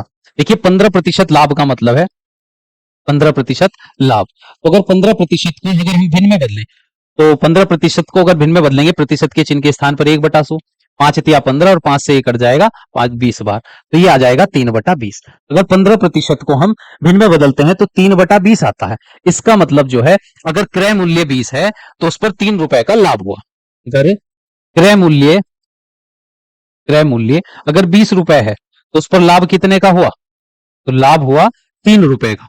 तो लाभ 3 रुपए का होने का मतलब है, सवाल में बोला है 15% लाभ और 15% हानि का जो अंतर है वह 450 है। तो अगर क्रय मूल्य जो है वस्तु का 20 रुपए है तो उस पर 3 रुपए का लाभ हुआ होगा, तो विक्रय मूल्य कितना हो गया, तो विक्रय मूल्य जो हुआ होगा, देखिए क्रय मूल्य जब 15% का लाभ होगा तो विक्रय मूल्य कितना हो जाएगा वस्तु का, 20 रुपए की वस्तु है और 3 रुपए का उस पर लाभ हो गया, तो ये हो जाएगी वस्तु 23 रुपए की। देखिए बेची जो गई होगी वह 23 रुपए में बेची गई होगी। अब अगर 15% हानि की बात करें, 15% हानि, तो अगर 15% को अगर भिन्न के रूप में बदलेंगे तो वह भी 3/20 ही आएगा। अगर वस्तु 20 रुपए की है तो जब उसको हम 15% की हानि पर बेचेंगे तो वस्तु का जो विक्रय मूल्य होगा, विक्रय मूल्य हो जाएगा वह, देखिए 20 पर 3 रुपए की हानि हुई, तो वस्तु अगर 20 रुपए की खरीदी गई तो 3 रुपए की हानि पर बेचने का मतलब है 17 रुपए की वस्तु बेची गई। अब सवाल में कहा गया है कि इन दोनों का जो अंतर है, कि वस्तु को 15% लाभ और 15% हानि का जो अंतर है वह 450 रुपए है, तो वस्तु का क्रय मूल्य बताना है। तो 15% लाभ का मतलब हुआ जब 15% को हम भिन्न में बदलेंगे तो हर में जो रहता है वह क्रय मूल्य होगा, तो वस्तु का क्रय मूल्य 20 है, तो वस्तु 3 रुपए लाभ पर बेची गई होगी। 3/20 का मतलब है 20 विक्रय क्रय मूल्य है, तो लाभ 3 रुपए का हुआ होगा 20 पर, तो 20 पे 3 जोड़ देंगे 23 आ गया विक्रय मूल्य। अगर क्रय 20% की हानि होती है वस्तु को बेचने पर, तो 15% की अगर हानि होती है तो 15% का भिन्न 3/20, वस्तु 20 रुपए की खरीदी गई और बेची गई होगी 3 रुपए हानि पर, मतलब 17 रुपए की। अब 15% लाभ और 15% हानि के बीच का जो अंतर है, इन दोनों के जो बीच का अंतर है वह सवाल में 450 दिया गया है। और अगर हम यहां पर अंतर देखें तो 23 - 17 जो है यहां पर 6 का अंतर है। तो यहां पर अगर हम देखते हैं 15% लाभ और 15% हानि का जो अंतर है वह 6 आता है, और सवाल में 6 का मतलब है 450 रुपए। 6 से 450 रुपए, कि 6 जो बराबर है वह 450 के बराबर है। तो अगर हम एक का मान यहां पर बताएं, देखिए 6 जो है वह 450 के बराबर है। तो अगर हम एक का मान पता करें तो 6 से भाग हो जाएगी, 450 रुपए को 6 से भाग हो जाएगी। जब हम एक का मान पता करेंगे तो 6 से भाग करने 6 सत्ते 42 और 6 पंजे 30, तो ये एक का मतलब 75 रुपए होगा। और वस्तु का जो मूल्य है वो है 20। तो जब एक का मूल्य, एक का मतलब 75 रुपए है, तो 20 का मूल्य, वस्तु तो 20 रुपए की है, वस्तु का क्रय मूल्य 20 है, तो 20 का मतलब जब हम पता करेंगे, जब एक 75 के बराबर है तो 20 कितने के बराबर होगा, 20 की गुणा 75 से कर देंगे, 75 दूनी 150 और एक जीरो और आ जाएगा, तो 1500 आ जाएगा वस्तु का क्रय मूल्य। वस्तु का क्रय मूल्य है ऑप्शन नंबर सी 1500 रुपए। अगर वस्तु 15% लाभ और 15% हानि पर बेची जाए, तो 15% लाभ पर बेचने पर और 15% हानि पर बेचने पर जो उन दोनों का अंतर आता है वह होता है 450 रुपए। तो यहां पर हमने जो अंतर देखा था वह 6 था, तो 6 जो है वह 450 के बराबर है।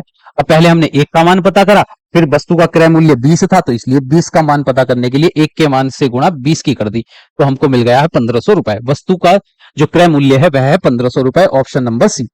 अगला सवाल देखिए, तो ये सवाल नंबर तुम्हारा हो जाएगा 13। यदि त्रिभुज एबीसी एक समद्विबाहु समकोण त्रिभुज है जिसमें एबीसी कोण 90 डिग्री हो, तो त्रिभुज एबीसी के बराबर में सत्य कथन के बारे में जो सत्य कथन है वो हमको बताना है। एक समद्विबाहु त्रिभुज है और समद्विबाहु समकोण त्रिभुज है, एक ऐसा समकोण त्रिभुज जिसकी दो भुजाओं की माप बराबर है। तो हम यहाँ पर एक समकोण त्रिभुज बना लेते हैं। देखिए ये समकोण त्रिभुज है और ऐसा त्रिभुज बनाएंगे जिसकी दो भुजाओं की माप बराबर है। जैसे समकोण त्रिभुज, इसकी दो भुजा ये वाली ए, और जो ये 90 डिग्री का कोण जो है ये कौन से शीर्ष पर है, शीर्ष बी पर है, तो यहाँ बी यहाँ पर लिख लेते हैं, ए बी सी। इस समकोण त्रिभुज की दो भुजा ए बी और बी सी दोनों बराबर है, तभी तो ये समद्विबाहु समकोण त्रिभुज होगा। समद्विबाहु का मतलब दो भुजा बराबर होंगी और समकोण का मतलब एक कोण 90 डिग्री का रहेगा।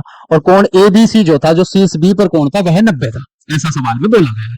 अब इस त्रिभुज एबीसी के बारे में कौन सा कथन सत्य होगा ये हमको बताना है। तो जब ये समकोण त्रिभुज है तो यहाँ पर पाइथागोरस लगा सकते हैं। 90 डिग्री के सामने वाली भुजा कण कहलाती है, तो कण यहाँ पर एसी है, तो जो कण का वर्ग रहता है शेष दो भुजाओं के वर्गों के योगफल के बराबर रहता है। शेष दो भुजा ए बी का वर्ग प्लस बीसी का वर्ग, ठीक।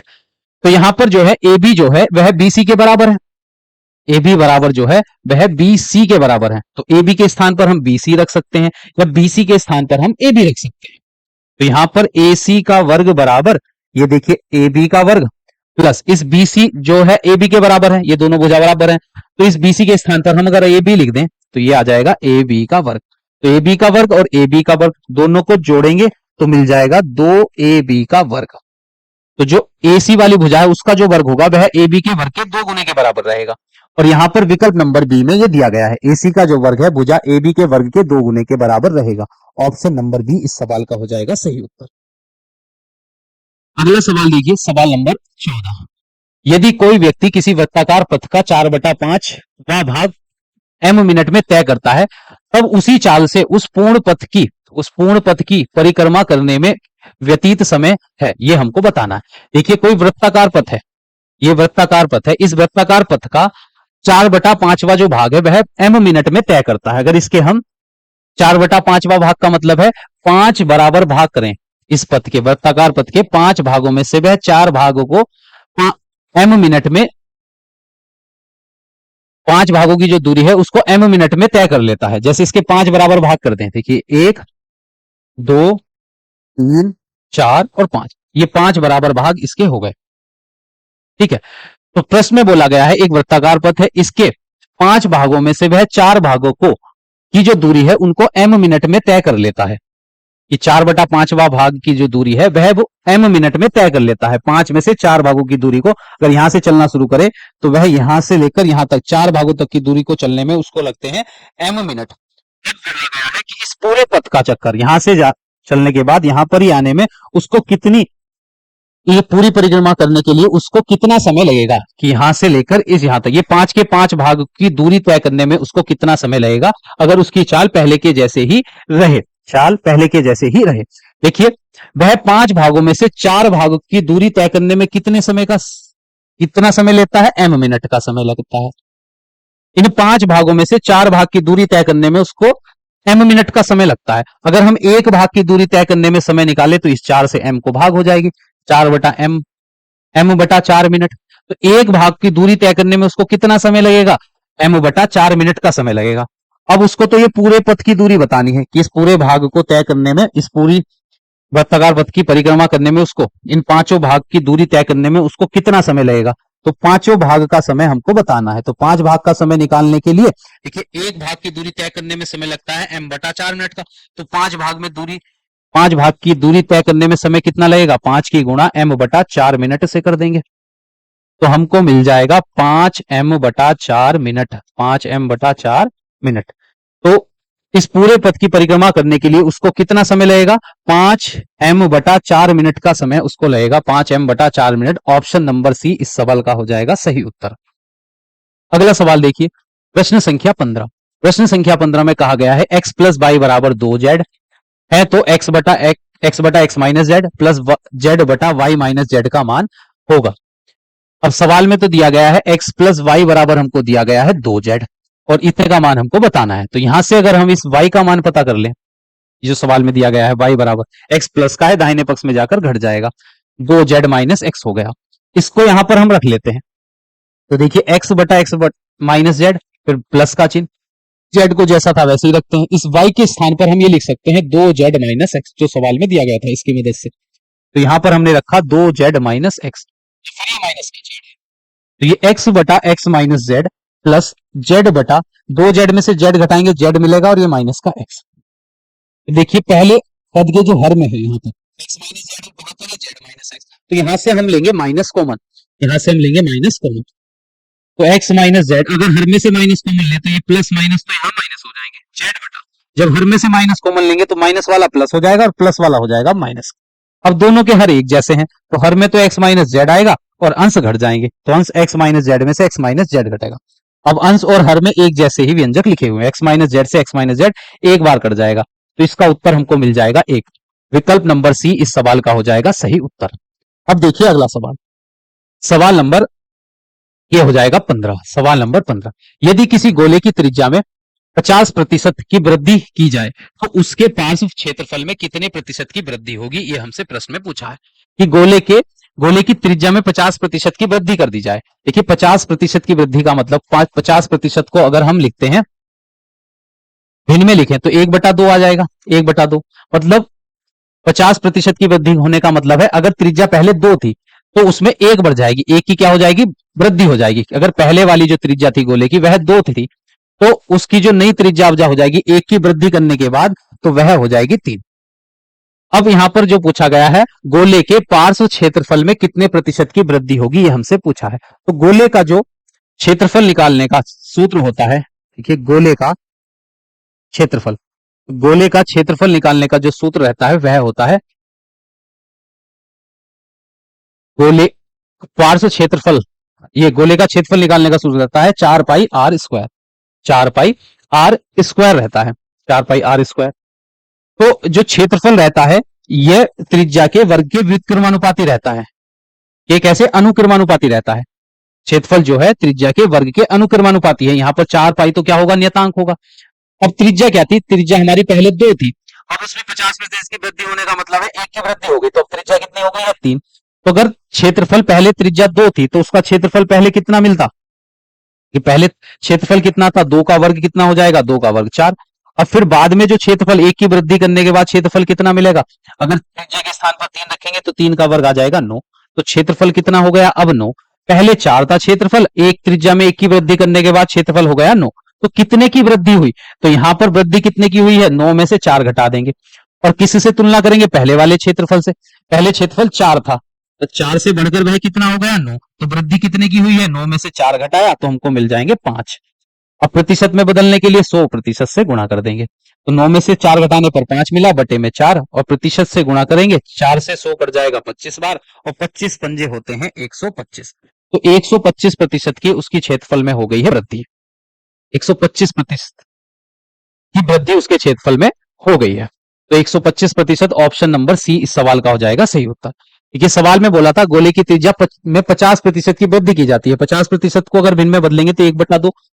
1/2 मतलब अगर त्रिज्या पहले थी, त्रिज्या में 50% की वृद्धि करेंगे, तो अगर त्रिज्या पहले 2 थी, उसमें 1 की वृद्धि हो जाएगी, तो 2 में 1 की वृद्धि करने पर वह 3 हो जाएगी। और जो क्षेत्रफल रहता है, पार्श्व क्षेत्रफल जो रहता है गोले का, उसका सूत्र होता है 4πr²। और 4π यहाँ पर नियतांक है, तो जो क्षेत्रफल रहता है वह त्रिज्या के वर्ग के अनुक्रमानुपाती रहता है। तो अगर त्रिज्या पहले 2 थी, तो पहला वाला क्षेत्रफल कितना होगा? 2 का वर्ग 4। अब बाद में क्षेत्रफल वृद्धि करने के बाद क्षेत्रफल, अब त्रिज्या 3 हो गई, तो 3 का वर्ग हो गया 9। तो क्षेत्रफल में कितने की वृद्धि हो जाएगी? पहले 4 था, अब 9 हो गया, तो 5 की वृद्धि हुई। और पहले तुलना किससे कर रहे हैं हम? पहले वाले क्षेत्रफल से। तो क्षेत्रफल पहले कितना था? 4। प्रतिशत में बदलने के लिए 100% से गुणा, 4 से 100 कट जाएगा 25 बार, 25 पंजे हो गए 125। तो क्षेत्रफल में पहले से अब 125% की वृद्धि हो जाएगी। तो अब चलते हैं अगले सवाल पर। एक्स बराबर 1, वाई बराबर 1 के प्रतिच्छेदन बिंदु के निर्देशांक हमको बताइए। तो देखिए जो ये निर्देशांक तल है, ये हमारी एक्स अक्ष है, एक्स अक्ष, और ये हमारी है वाई अक्ष, ये है वाई अक्ष। तो एक्स अक्ष पर ये हो जाएगा मूल बिंदु 0। मूल बिंदु से दाईं ओर एक्स अक्ष पर धनात्मक संख्याएं रहती हैं, मूल बिंदु से बाईं ओर एक्स अक्ष पर ऋणात्मक संख्याएं लिखी होती हैं, ऊपर की ओर वाई अक्ष पर धनात्मक संख्याएं, नीचे की ओर ऋणात्मक संख्याएं। अब यहाँ पर ये जो रेखा है एक्स बराबर 1 जो रेखा है, एक्स बराबर 1 जो रेखा होगी वह वाई एक्स के समांतर होगी। वाई एक्स के समांतर ये वाली जो रेखा है, ये है एक्स बराबर 1, एक्स बराबर 1। और वाई बराबर 1 जो रेखा है वह एक्स अक्ष के समांतर होगी। ये वाली जो रेखा है, ये है वाई बराबर 1, वाई बराबर 1। अब इन दोनों रेखाओं के जो प्रतिच्छेदन बिंदु हैं, वे कौन से बिंदु होंगे? देखिए ये वाला ही बिंदु जो है, जो दोनों रेखाएं इसी बिंदु पर एक दूसरे को काट रही हैं, तो इस बिंदु पर निर्देशांक कितने हो जाएंगे? नीचे एक्स पर देखेंगे तो 1 मिलेगा, और वाई के सामने लंब घेरेंगे तो वाई पर भी 1 मिलेगा। तो दोनों रेखाओं का जो प्रतिच्छेदन बिंदु होगा वह होगा 1,1। तो प्रतिच्छेदन बिंदु के निर्देशांक यहां पर हो जाएंगे 1,1। ऑप्शन नंबर डी इस सवाल का सही उत्तर हो जाएगा। अगला सवाल देखिए, प्रश्न संख्या 18। प्रश्न संख्या 18 में कहा गया है दो धनात्मक संख्याओं का समांतर माध्य और गुणोत्तर माध्य क्रम से 5 तथा 3 है, तो संख्याएं ज्ञात कीजिए। दो धनात्मक संख्याएं हैं, हम मान लेते हैं ए और बी है, दो संख्या। तो अगर दोनों का समांतर माध्य निकालेंगे, समांतर माध्य निकालने के लिए दोनों के योगफल को 2 से भाग कर देंगे, तो समांतर माध्य हमको मिल जाएगा। तो दोनों का जो समांतर माध्य दिया गया है वह तो 5 है। समांतर माध्य निकालने के लिए हमको दोनों को क्या करना होगा? जोड़ना होगा। समांतर माध्य दोनों को जोड़कर 2 से भाग कर देंगे तो समांतर माध्य उनका निकल जाएगा। तो a प्लस बी बराबर 2 गुणा भाग में था, उधर जाएगा गुणा में, 2 पंजे 10 आ गया। ये समीकरण 1 है। अब उनका गुणोत्तर माध्य दे रखा है 3। तो गुणोत्तर माध्य कैसे निकालते हैं? दो संख्याओं का दोनों के गुणनफल का अगर वर्गमूल निकाल दें तो उनका गुणोत्तर माध्य निकल जाता है। तो गुणोत्तर माध्य जो दे रखा है वह 3 है, दोनों के गुणनफल का वर्गमूल निकालेंगे तो हमको 3 मिलेगा। मिल जाएगा, तो a गुणा b बराबर हमको 3 का वर्ग 9 मिल जाएगा। तो देखिए यहाँ पर a और b दो जो संख्या थी उनका योगफल तो 10 है और गुणनफल है 9। दोनों की गुणा करने पर 9 आएगा और दोनों को जोड़ेंगे तो 10 आएगा। तो ऐसे विकल्प देख लेंगे यहाँ पर, जिनकी गुणा करने पर 9 आ रहा है और जोड़ने पर 10। तो देखिए जोड़ने पर 10 तो यहाँ पर नहीं होगा, इन दोनों को जोड़ने पर भी 10 नहीं आया, इन दोनों को जोड़ने पर भी 10 नहीं आया। तो 9 और 1 10, दोनों का गुणनफल भी 9 है। तो ऑप्शन सी इस सवाल का सही उत्तर हो जाएगा। वह दोनों संख्या 9 और 1 है। दोनों का अगर हम समांतर माध्य निकालेंगे तो दोनों को जोड़कर 2 से भाग करने पर हमको 5 मिलेगा, और दोनों का गुणोत्तर माध्य निकालेंगे तो दोनों की गुणा करने के बाद वर्गमूल निकालने पर हमको 3 मिलेगा। तो 9 और 1 इस सवाल का सही उत्तर हो जाएगा। प्रश्न संख्या 19। प्रश्न संख्या 19 में बोला गया है दो घनों के आयतनों का अनुपात हमको दिया गया है। दो घन के जो आयतन है, आयतनों का अनुपात, पहले घन के आयतन को v1 से प्रदर्शित कर लेते हैं, दूसरे घन के आयतन को v2 से। तो दोनों घनों के आयतनों का जो अनुपात है वह 27:64 था, तो 27/4 हमने लिख दिया। अब देखिए उनके संपूर्ण पृष्ठों के क्षेत्रफल का अनुपात हमको बताना है। अगर संपूर्ण पृष्ठ के क्षेत्रफल को हम पहले घन के संपूर्ण पृष्ठ को a1 से प्रदर्शित करें, दूसरे घन के संपूर्ण पृष्ठ को a2 से प्रदर्शित करें, तो इन दोनों का अनुपात हमको बताना है, a1/a2 हमको बताना है। अब देखिए इनके आयतनों का अनुपात दे रखा है, तो पहले घन की त्रिज्या हम क्या मान लेते हैं? पहले घन की जो भुजा की माप है वह हम मान ले a1, तो उसका आयतन निकालने का सूत्र हो जाएगा a1 का घन। दूसरे घन की भुजा की माप अगर हम मान लेते हैं A2, तो उसके आयतन निकालने का सूत्र हो जाएगा A2 की घात 3 बराबर में 27/64।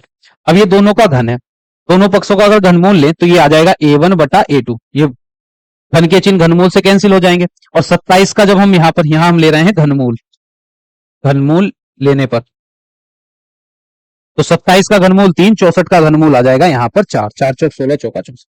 तो इनकी पहला घन और दूसरे घन दोनों के भुजाओं का जो अनुपात आ गया है वह है 3/4। भुजाओं में अनुपात 3/4 का है। अब उनके पृष्ठीय क्षेत्रफलों का अनुपात हमको बताना है। तो पहले घन का अगर पृष्ठीय क्षेत्र संपूर्ण पृष्ठ हमको क्षेत्रफल निकालना हो घन का, तो उसका सूत्र रहता है 6 और भुजा का वर्ग, 6 की गुणा कर देते हैं भुजा के वर्ग से।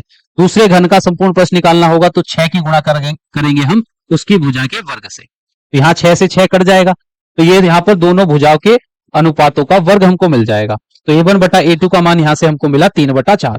तो यहां पर हम 3/4 का कर देंगे वर्ग, 3 का वर्ग 9, 4 का वर्ग हो गया 16। तो दोनों के क्षेत्र संपूर्ण पृष्ठों के क्षेत्रफल का जो अनुपात आ गया है वह हमको मिल जाएगा 9:16। सवाल में हमारे पास 9:16 आ गया है, ऑप्शन नंबर डी। यहाँ पर दो घनों के आयतनों का अनुपात दिया गया था, तो आयतनों के अनुपात से देखिए आयतन होता है भुजा का घन, तो पहले घन की भुजा का घन करेंगे तो उसका आयतन निकलेगा, दूसरे घन की भुजा का घन करेंगे तो दूसरी भुजा का आयतन मिल जाएगा। अब दोनों पे घन था तो दोनों पक्षों का हमने घनमूल लिया, तो यहाँ पर दोनों की भुजाओं का अनुपात मिल गया है, दोनों घन की भुजाओं का अनुपात। अब दोनों के संपूर्ण पृष्ठ के क्षेत्रफलों का अनुपात चाहिए था, तो पहले घन का संपूर्ण पृष्ठ का क्षेत्रफल निकालने का सूत्र 6 भुजा का वर्ग होता है। दूसरे घन का जब हम संपूर्ण पृष्ठ निकालेंगे तो उसका सूत्र 6 और उसकी भुजा का वर्ग हो जाएगा। तो यहाँ 6 से 6 कट जाएगा, और दोनों की भुजाओं के अनुपात का यहाँ पर वर्ग है, दोनों पर वर्ग था, तो भुजाओं का अनुपात हमने यहाँ पर निकाला था 3/4 के अनुपात का जब वर्ग करेंगे 3 का वर्ग 9, 4 का वर्ग 16, तो 9:16 आ जाएगा दोनों के संपूर्ण पृष्ठों के क्षेत्रफलों का अनुपात। ऑप्शन नंबर डी इस सवाल का सही उत्तर है। अगला सवाल देखिए, ये सवाल हो जाएगा आपका 20।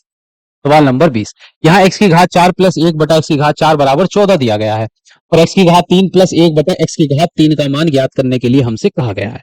देखिए जैसे x की घात 4 हमको दिया है, x की घात 4, और यहाँ पर जो ऑप्शन दिए गए हैं देखिए इसका जो उत्तर दिया गया है वह A B C, A B D, A B और डी में जो तीन मान दिए गए हैं उनके बराबर है।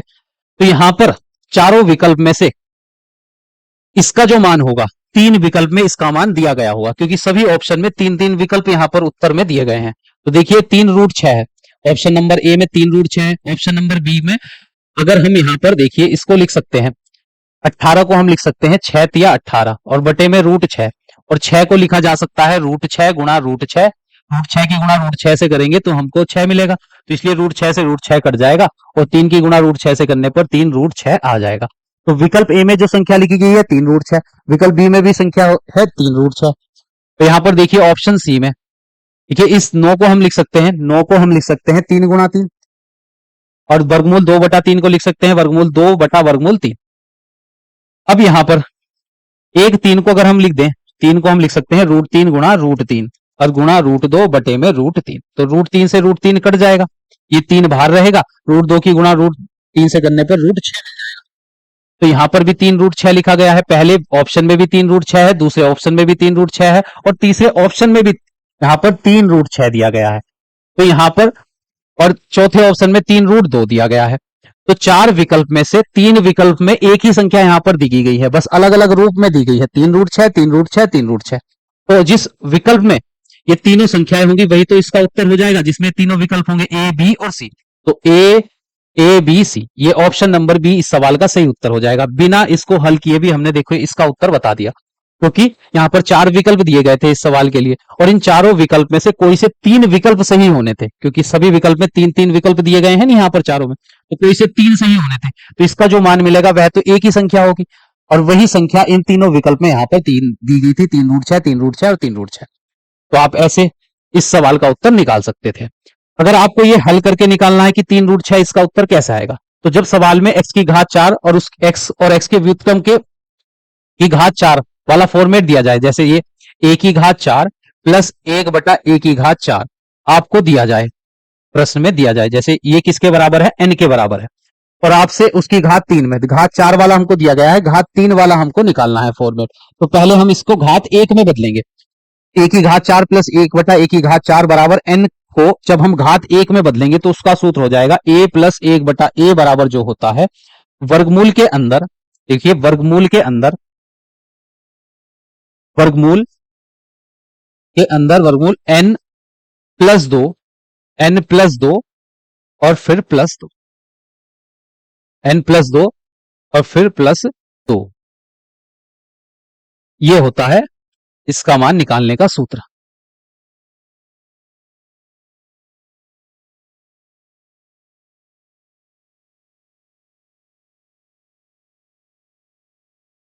अब देखिए n की घात कितनी है, a की घात यहां पर है a की घात 4 प्लस 1/a की घात 4 और बराबर n। अगर इस फॉर्मेट में आपको सवाल दिया जाए तो उससे पहले एक घात में हम बदलेंगे, उसकी एक घात में बदलने का सूत्र है कि n में 2 जोड़कर उसका वर्गमूल निकालेंगे, फिर 2 जोड़ देंगे उसका वर्गमूल निकाल देंगे। तो यहाँ पर n के स्थान पर कितना है, देखिए यहाँ पर ये 14 है, तो n के स्थान पर यहाँ पर हम 14 रखेंगे, तो ये a प्लस 1/a बराबर यहाँ पर ये आ जाएगा वर्गमूल के अंदर, देखिए यहाँ पर 14 + 2 और फिर +2 है, तो 14 में 2 जोड़ेंगे तो यहाँ पर हमको मिल जाएगा 16। 16 का वर्गमूल कितना हो जाएगा, 16 का वर्गमूल होगा 4 और 4 में हम जोड़ देंगे 2, तो ये आ जाएगा वर्गमूल 6। तो यहां से a प्लस 1/6 का a प्लस 1/a का जो मान हमको √6 मिल जाएगा, और यहाँ a के स्थान पर तो हमारा x चल रहा है, ये तो सवाल था, तो यहां पर हम लिख सकते हैं x प्लस 1/x। तो ये x की घात 4 प्लस 1/x की घात 4 का मान हमको दिया गया, तो हमने घात 1 में इसको बदल लिया है।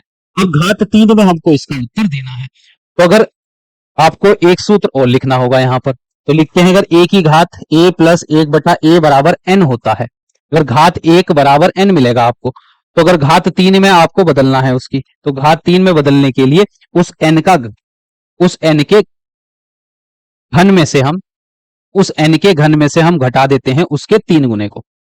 जैसे यहां पर x प्लस 1/x का मान √6 आया है, तो √6 ये तो हमारा n हो जाएगा, इसके घन में से इसी संख्या के 3 गुने को हम घटा देंगे। तो अब हम यहां पर देखिए x प्लस 1/x का मान हमको √6 मिला, तो अब हम यहां पर x की घात 3 प्लस 1/x की घात 3 का जब मान निकालेंगे तो ये तो हमारा n हो जाएगा √6, √6 हमारा n हो जाएगा, तो √6 का हम करेंगे घन, -3 से गुणा करेंगे हम √6 की, जब √6 का घन करेंगे तो √6 की गुणा हमको करनी होगी 3 बार, तो √6 की गुणा √6 से करने पर 6 आ जाएगा, 6√6, तो आ जाएगा 6√6 माइनस 3√6, 6√6 में से 3√6 घटाएंगे तो 3√6 हमको मिल जाएगा। तो तो 3√6 इस सवाल का सही उत्तर आ जाएगा, जो हमने पहले से ही हम लगा चुके हैं, ऑप्शन नंबर बी में ए बी सी तीनों विकल्प में हमको 3√6 ही दिया गया था, तो यही हमारे इस सवाल का सही उत्तर हो जाएगा। अगर a की घात 4 वाला बीच में प्लस है, a बीच में प्लस और उस a का व्युत्क्रम, कि घात 4 वाला फॉर्मेट आपको दिया जाए कि a की घात 4 प्लस 1/a की घात 4 बराबर n है, तो पहले उसको एक घात में आप बदलेंगे इस सूत्र की मदद से। तो हमने इस x की घात 4 वाले को x की घात 1 में बदल लिया, तो √6 इसका मान आ गया। अब जब x की घात 1 वाला आ गया, हमको तो x की घात 3 में मान बताना है, तो अगर a प्लस 1/a की घात अगर n होता है तो उसको घात 3 में बदलने के लिए उस n का घन करते हैं और घन में से 3 गुना उस संख्या का 3 गुना घटा देते हैं। तो यहाँ a के स्थान पर तो हम x लिखेंगे, तो x की घात 3 प्लस 1/x की घात 3, और यहाँ n जो होगा ये हमारा √6 हो जाएगा, ये कितना होगा हमारा √6 हो जाएगा यहाँ पर, ये √6 हो गया, तो n के स्थान पर √6 रखा, उसका घन करने पर 6√6 और ये 3√6, दोनों घटाने पर 3√6 हमको मिल गया। तो ऑप्शन ए बी सी तीनों में 3√6 लिखा गया है, तो ऑप्शन ए बी सी जो विकल्प नंबर बी में दिए गए हैं ये इस सवाल के सही उत्तर हो जाएंगे। अगला सवाल देखिए, प्रश्न संख्या यहां पर हो जाएगी 21। इसमें कहा गया यदि पेड़ पर बैठी B1, B2, B3 तीन प्रकार की चिड़ियाओं में 3, 7 और 5 का अनुपात हो, तो चिड़ियों B2 की संख्या चिड़ियों B1 की संख्या में अंतर 9 और 7 के गुणज की कोई भी संख्या हो, तब पेड़ पर बैठी चिड़ियाओं की कम से कम संख्या हमको इस प्रश्न में बतानी है। देखिए पेड़ पर तीन प्रकार की चिड़िया बैठी हैं, B1, B2, B3, तीनों का अनुपात दिया गया है। तो हम अगर यहां पर मान लें जब अनुपात दिया गया है तो B1 प्रकार की जो चिड़िया है वह 3x है, अनुपात में दी गई संख्याओं के साथ एक चर का प्रयोग हम कर लेते हैं, तो B2 प्रकार की जो चिड़िया है उनकी संख्या है 7x और B3 प्रकार की जो चिड़िया है उनकी संख्या है 5x। अब सवाल में बोला है चिड़िया B2 और B1 की संख्याओं का जो अंतर है, B2 और B1 प्रकार की जो चिड़िया है दोनों की संख्याओं में जो अंतर है, तो यहां पर अगर दोनों का अंतर निकालें तो B2 में से B1 जब घटाएंगे तो जो वह अंतर वाली संख्या है वह 9 और 7 के गुणज की कोई भी संख्या हो सकती है। तो 9 और 7 का जो गुणज की संख्या होगी, देखिए 9 और 7 का जो गुणज होगा वह होगा 63, जो दोनों का उभयनिष्ठ होगा, सबसे छोटा गुणज 9 सत्ते 63, फिर 63। तो सवाल में बोला गया है कि B2 और B1 प्रकार की जो दोनों प्रकार की चिड़िया हैं, दोनों की संख्याओं का जो अंतर है वह 9 और 7 के गुणज की कोई संख्या है। तो इनके गुणज की जो संख्या है B1 माइनस B2 अगर हम निकालेंगे यहां पर, तो 7x में से 3x घटाने पर हमको 4x मिलेगा। तो इनका जो ये अंतर है, ये 9 और 7 के गुणज के की कोई संख्या है। 9 और 7 का जो गुणज है वह कोई भी संख्या हो सकती है, इनका अंतर। तो यहां पर 4x आया है, तो इनके अंतर में जो वह 9 6 और 7, अच्छा 9 और 7 का जो गुणज है, 9 और 7 के गुणज की संख्या है इन दोनों चिड़ियों की संख्याओं का जो अंतर है। तो हमने यहां पर चिड़ियों की संख्या 3x और 7x मानी थी, तो इस हिसाब से तो अंतर हमको 4x मिला। और ये जो अंतर है वह 9 और 7 के गुणज के किसी संख्या के बराबर है। तो ये जो 4x है, अगर हम यहाँ पर 63 लिखें तो 4 से 63 तो पूरा पूरा विभाजित नहीं होगा, तो गुणज में कोई सी भी संख्या आ सकती है। तो अगर हम यहाँ ऐसी संख्या लिखें तो 63 दूनी, देखिए 63 दूनी 126, ये 9 और 7 का गुणज रहेगा, पर ये 4 से पूरा पूरा विभाजित नहीं होगा। 63 चौका अगर हम निकालेंगे, 63 चौका 3 चौक 12, हासिल लगा 1 3,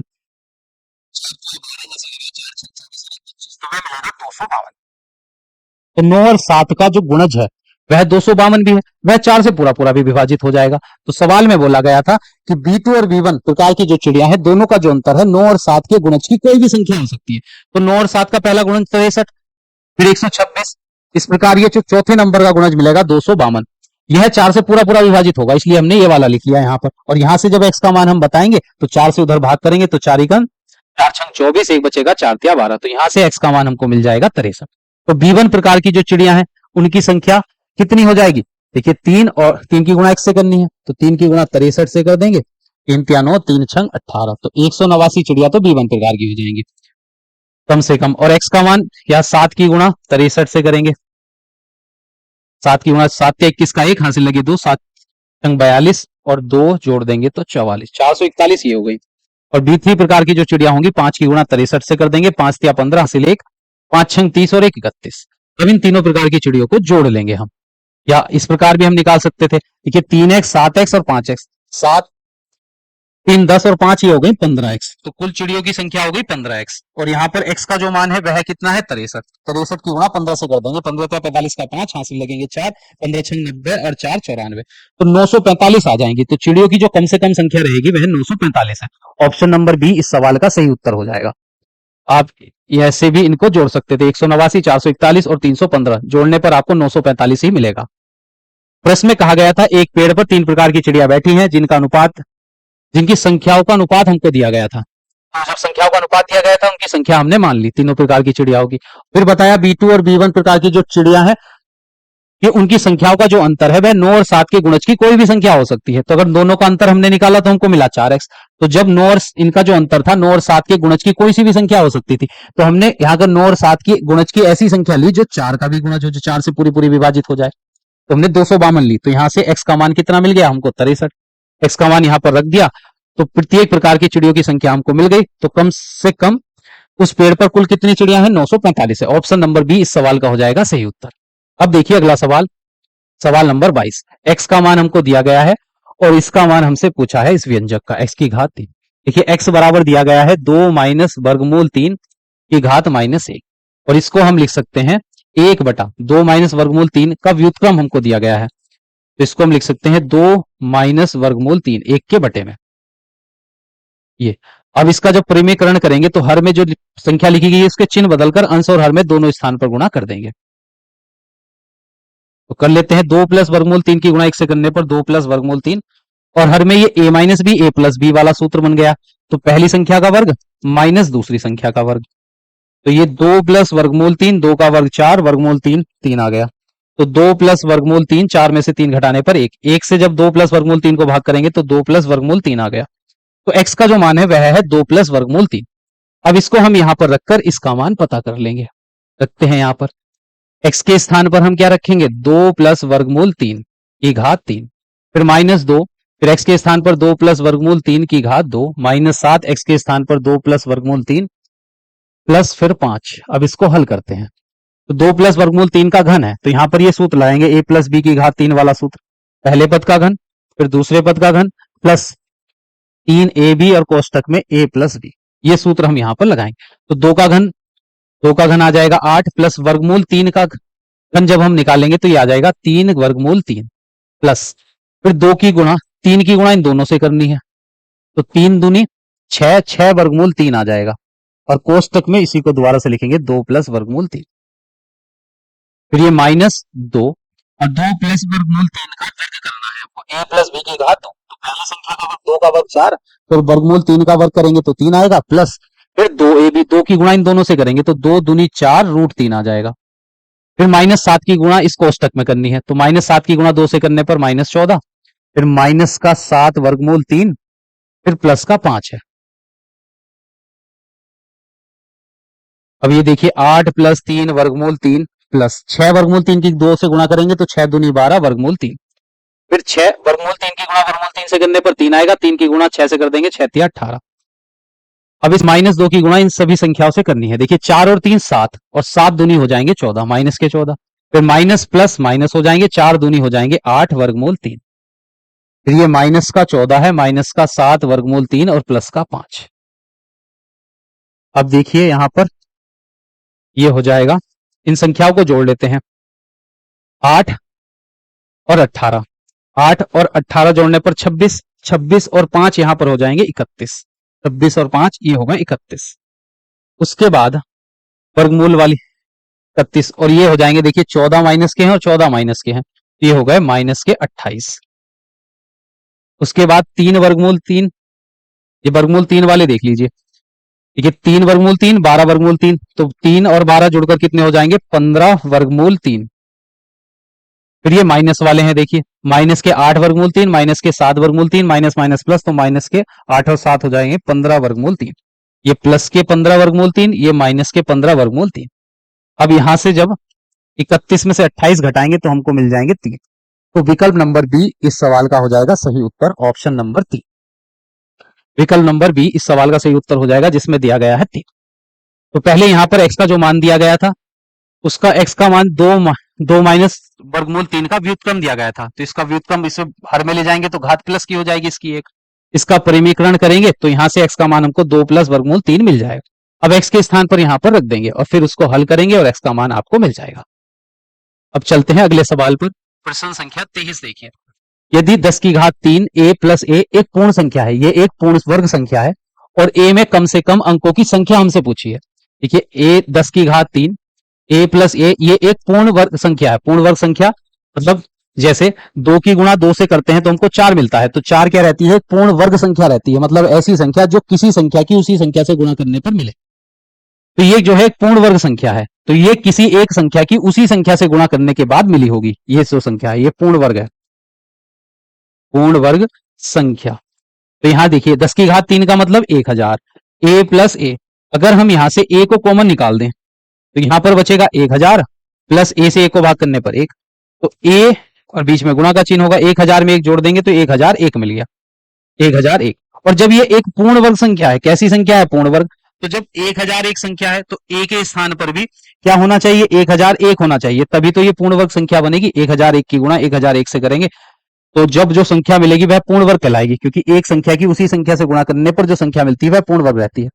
तो इस a का जो मान होगा उसमें कम से कम कितने अंक होंगे, तो 1001 में 4 अंक है, कितने अंक है 4 अंक है, तो 1001 में 4 अंक है, तो a का मान इस संख्या को पूर्ण वर्ग बनाने के लिए जो a के स्थान पर संख्या आएगी वह 1001 होगी। तो 1001 में कितने अंक है 1 2 3 4, 4 अंक है, यहां पर कुल कितने अंक है अंक है 4। तो ऑप्शन नंबर डी इस सवाल का हो जाएगा सही उत्तर। तो a का जो मान होगा उसमें कम से कम अंकों की संख्या कितनी रहेगी 4 रहेगी, जब कम से कम अंकों की संख्या 4 होगी तो उस संख्या की गुणा जब वह संख्या 1001 होगी, 1001 की गुणा 1001 से करेंगे तभी तो पूर्ण वर्ग संख्या हमको मिलेगी। तो यहां पर संख्या a में जो कम से कम अंकों की संख्या होगी वह होगी 4, ऑप्शन नंबर डी इस सवाल का सही उत्तर हो जाएगा। अगला सवाल देखिए, प्रश्न संख्या अब ये हो जाएगी 24। यहां पर पिता और पुत्र की वर्तमान आयु का योग हमको दिया गया है 68 वर्ष, कि इस समय दो पिता और पुत्र जो है दोनों की वर्तमान आयु का जो योग है वह है 68 वर्ष, दोनों की आयु का योग इस समय। तो अगर हम पिता की वर्तमान आयु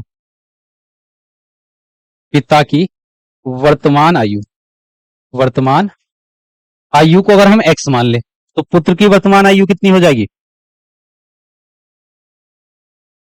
तो पुत्र की वर्तमान आयु कितनी हो जाएगी? जब दोनों की आयु का योग 68 है, तो अगर एक की आयु x है तो दूसरे की आयु कितनी हो जाएगी? 68 माइनस एक्स हो जाएगी। 68 माइनस एक्स। अब दोनों को जोड़ेंगे तो हमको 68 ही तो मिलेगा। अब सवाल में बोला है कि 8 वर्ष पूर्व इनकी आयु का जो अनुपात था वह 12:1 था। 8 साल पहले, 8 वर्ष पूर्व। तो 8 वर्ष पूर्व पिता की जो आयु थी, इस समय तो पिता की आयु x है, 8 साल पहले आयु कितनी होगी? 8 वर्ष कम होगी, इसलिए 8 घटा देंगे। पुत्र की इस समय आयु कितनी है? 68 माइनस एक्स। 8 साल पहले जो पुत्र की आयु होगी उसमें भी 8 वर्ष कम कर देंगे। 8 वर्ष पहले जो दोनों की आयु का अनुपात था वह सवाल में दिया गया है 12:1, मतलब 12/1। अब इसको सरल करके x का मान निकाल लेते हैं, तो पिता की वर्तमान आयु तो हमको मिल जाएगी। फिर 1 की गुणा इधर करेंगे, x माइनस 8। अब देखिए 68 में से 8 घटा देंगे, पहले ये x माइनस 8, 68 में से 8 घटाएंगे, 60 माइनस एक्स बराबर में 12/1। तिरछी गुणा करते हैं, 1 की गुणा x माइनस 8 से करने पर x माइनस 8, 12 की गुणा 7 से 12 छंग 72 और 1 0, 12 की गुणा x से कर देंगे 12x, 12 बाएं पक्ष में आ जाएगा, x प्लस 12x बराबर 720, ये माइनस काट उधर जाकर प्लस काट, ये हो गए 13x बराबर में 728। जब यहाँ x से भाग करेंगे हम इसको 13 से भाग कर देंगे, 13 छंग 78, 13 पंजे 65 हो जाएंगे, 13 पंजे 65, 7 बचेंगे, 13 पंजे 65, 13 पंजे 65, यहाँ पर 7 बचेंगे, 13 छंग 78। तो x का मान यहाँ पर 56 मिल गया है। तो इस समय पिता की जो वर्तमान आयु है 56 वर्ष है।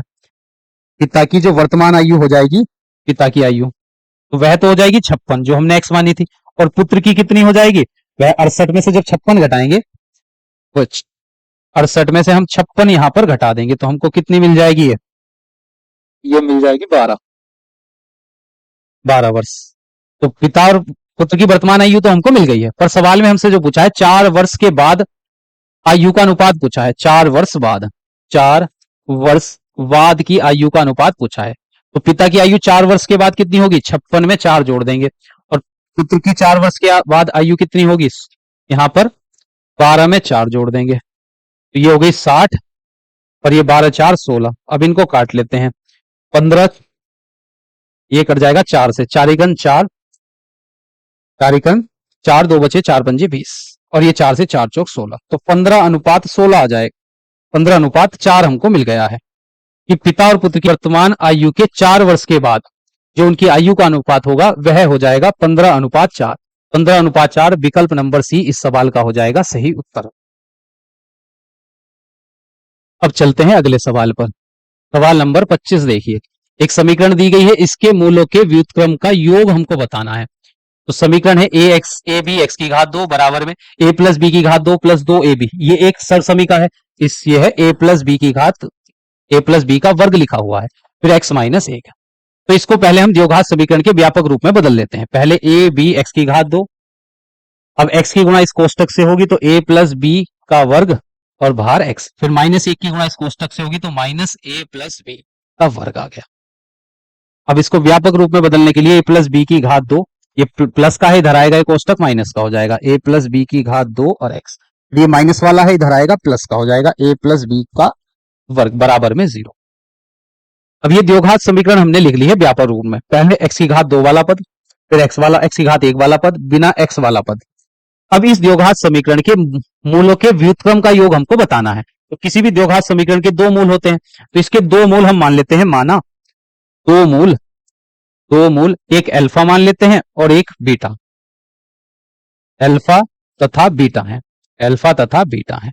तो जब इस द्विघात समीकरण के मूल अल्फा और बीटा है तो इनके मूलों के व्युत्क्रम का योग हमको चाहिए। हमको क्या निकालना है? जब पहला मूल अल्फा है तो इसका व्युत्क्रम कितना हो जाएगा? अल्फा का व्युत्क्रम 1/अल्फा, बीटा का व्युत्क्रम 1/बीटा। अब इन दोनों का योगफल निकालना है, मतलब बीच में प्लस का चिन्ह है। तो बीटा की गुणा इधर 1 से करने पर बीटा, अल्फा की गुणा 1 से करने पर अल्फा, और बटे में अल्फा की गुणा बीटा से करेंगे अल्फा बीटा।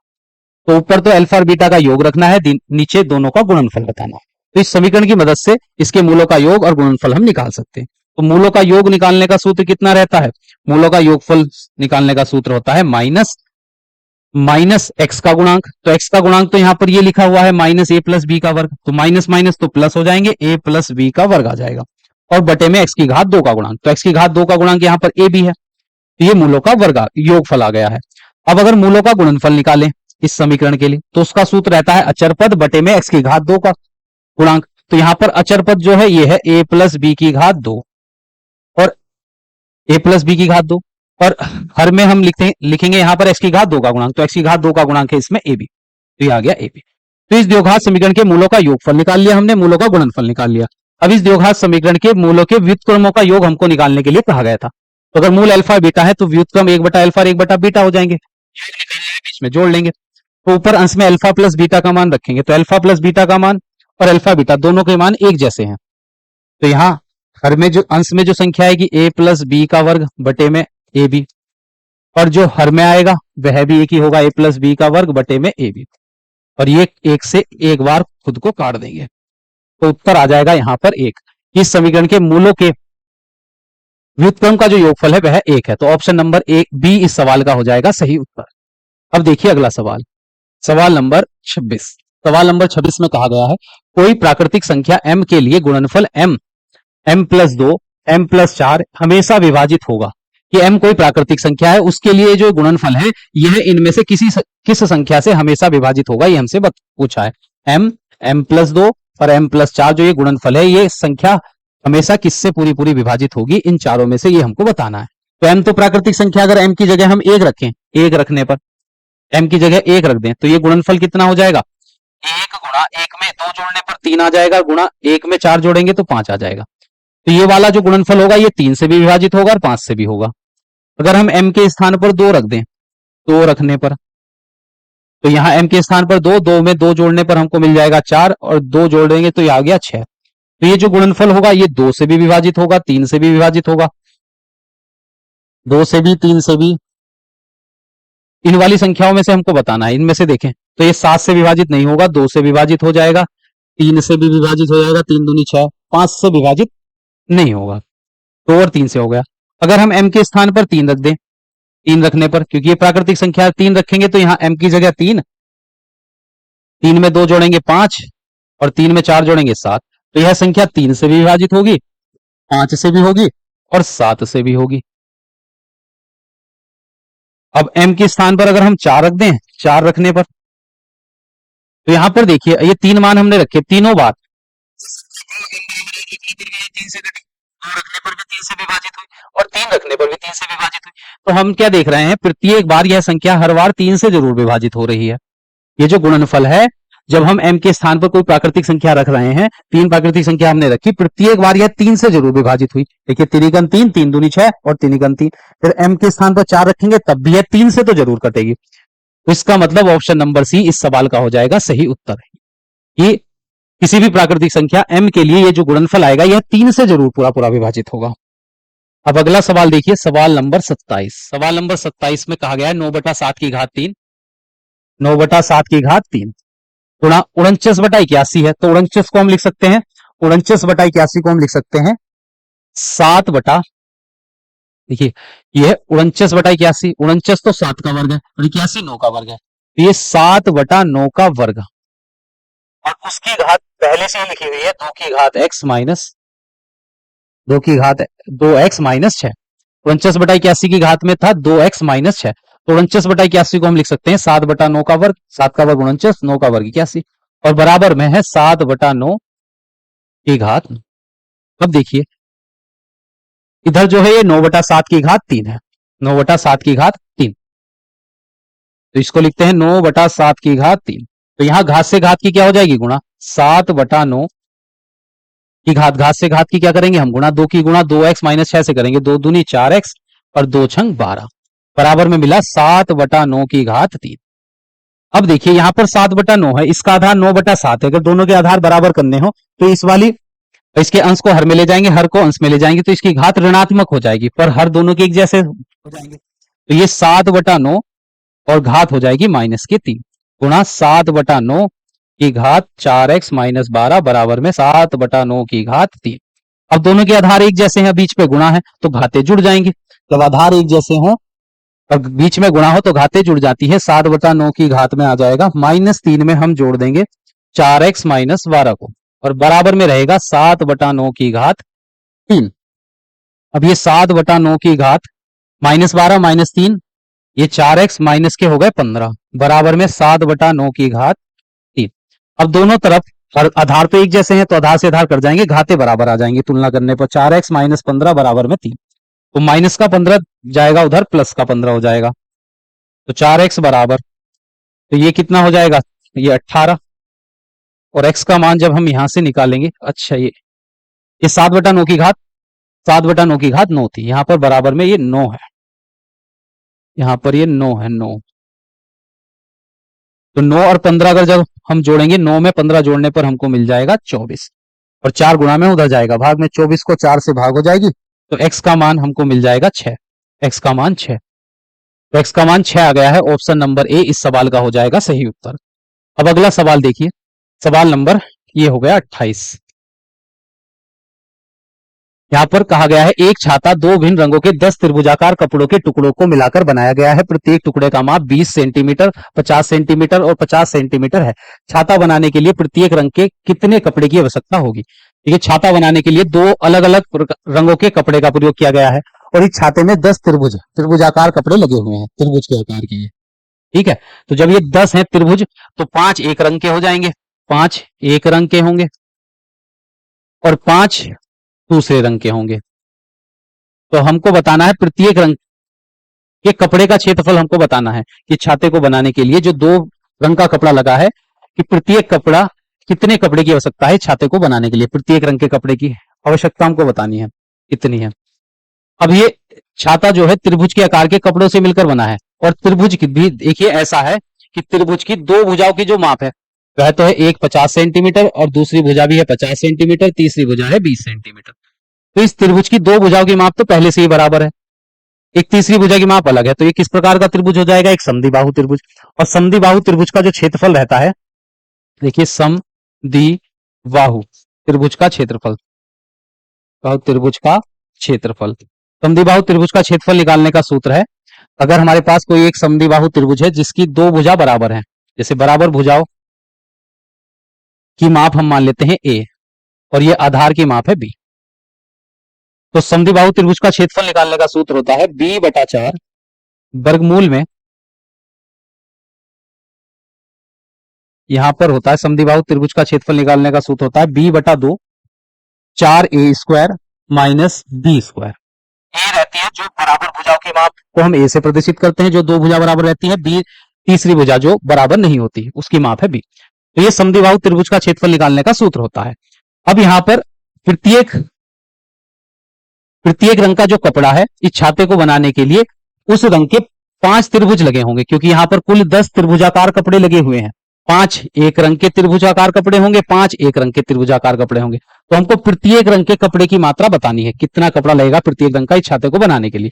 तो 5 त्रिभुज एक प्रकार के कपड़े के होंगे, और 5 त्रिभुज दूसरे प्रकार के कपड़े के होंगे। तो यहां पर हम लिखते हैं एक रंग का एक रंग के कपड़े का क्षेत्रफल, कपड़े का जो क्षेत्रफल होगा वह बराबर होगा इन 5 त्रिभुजों के क्षेत्रफल के बराबर। तो हम 5 की गुणा एक त्रिभुज के क्षेत्रफल से कर देंगे। प्रत्येक त्रिभुज समद्विबाहु त्रिभुज है, तो समद्विबाहु त्रिभुज का अगर क्षेत्रफल निकालें तो बराबर भुजा, तो यहां पर a का मान तो हो जाएगा 50, ये a बराबर b बराबर हो जाएगा 20। तो यहां पर हम रखेंगे b के स्थान पर 20/2 गुणा में 4 वर्गमूल के अंदर a का वर्ग a है यहां पर 50, 50 का वर्ग करेंगे तो आ जाएगा 2500, फिर माइनस b का वर्ग b यहां पर है 20, 20 का वर्ग हो जाएगा 10 वर्गमूल में। देखिए यहां पर 2500, 25 चौका 100 होते हैं, तो 100 और 2 जीरो ये लग गए, माइनस 400। अब यहां भार तो 10 है, वर्गमूल में 10,000 में से 400 घटाएंगे, 10,000 में 400 घटाने पर 9,600 मिल जाएगा, तो ये 9600 हो गया। अब 9600 का अगर हम वर्गमूल निकालें, इसको हम लिख सकते हैं, देखिए यहां पर इधर लिख रहा हूं मैं 10 वर्गमूल में, इसको हम लिख सकते हैं 16 छंग 96 होते हैं, 1600 गुणा 6, तो 1600 का वर्गमूल होता है 40, 1600 का वर्गमूल 40। तो भार 10 है, 10 गुणा 40, और ये वर्गमूल के अंदर 6, तो ये हो जाएगा 40 की गुणा 10 से करने पर हो जाएगा 400 वर्गमूल 6, 400 वर्गमूल 6, नहीं यहां पर ये त्रिभुज का समद्विबाहु त्रिभुज का क्षेत्रफल निकालने का जो सूत्र होता है 1/2 आधार गुणा ऊंचाई।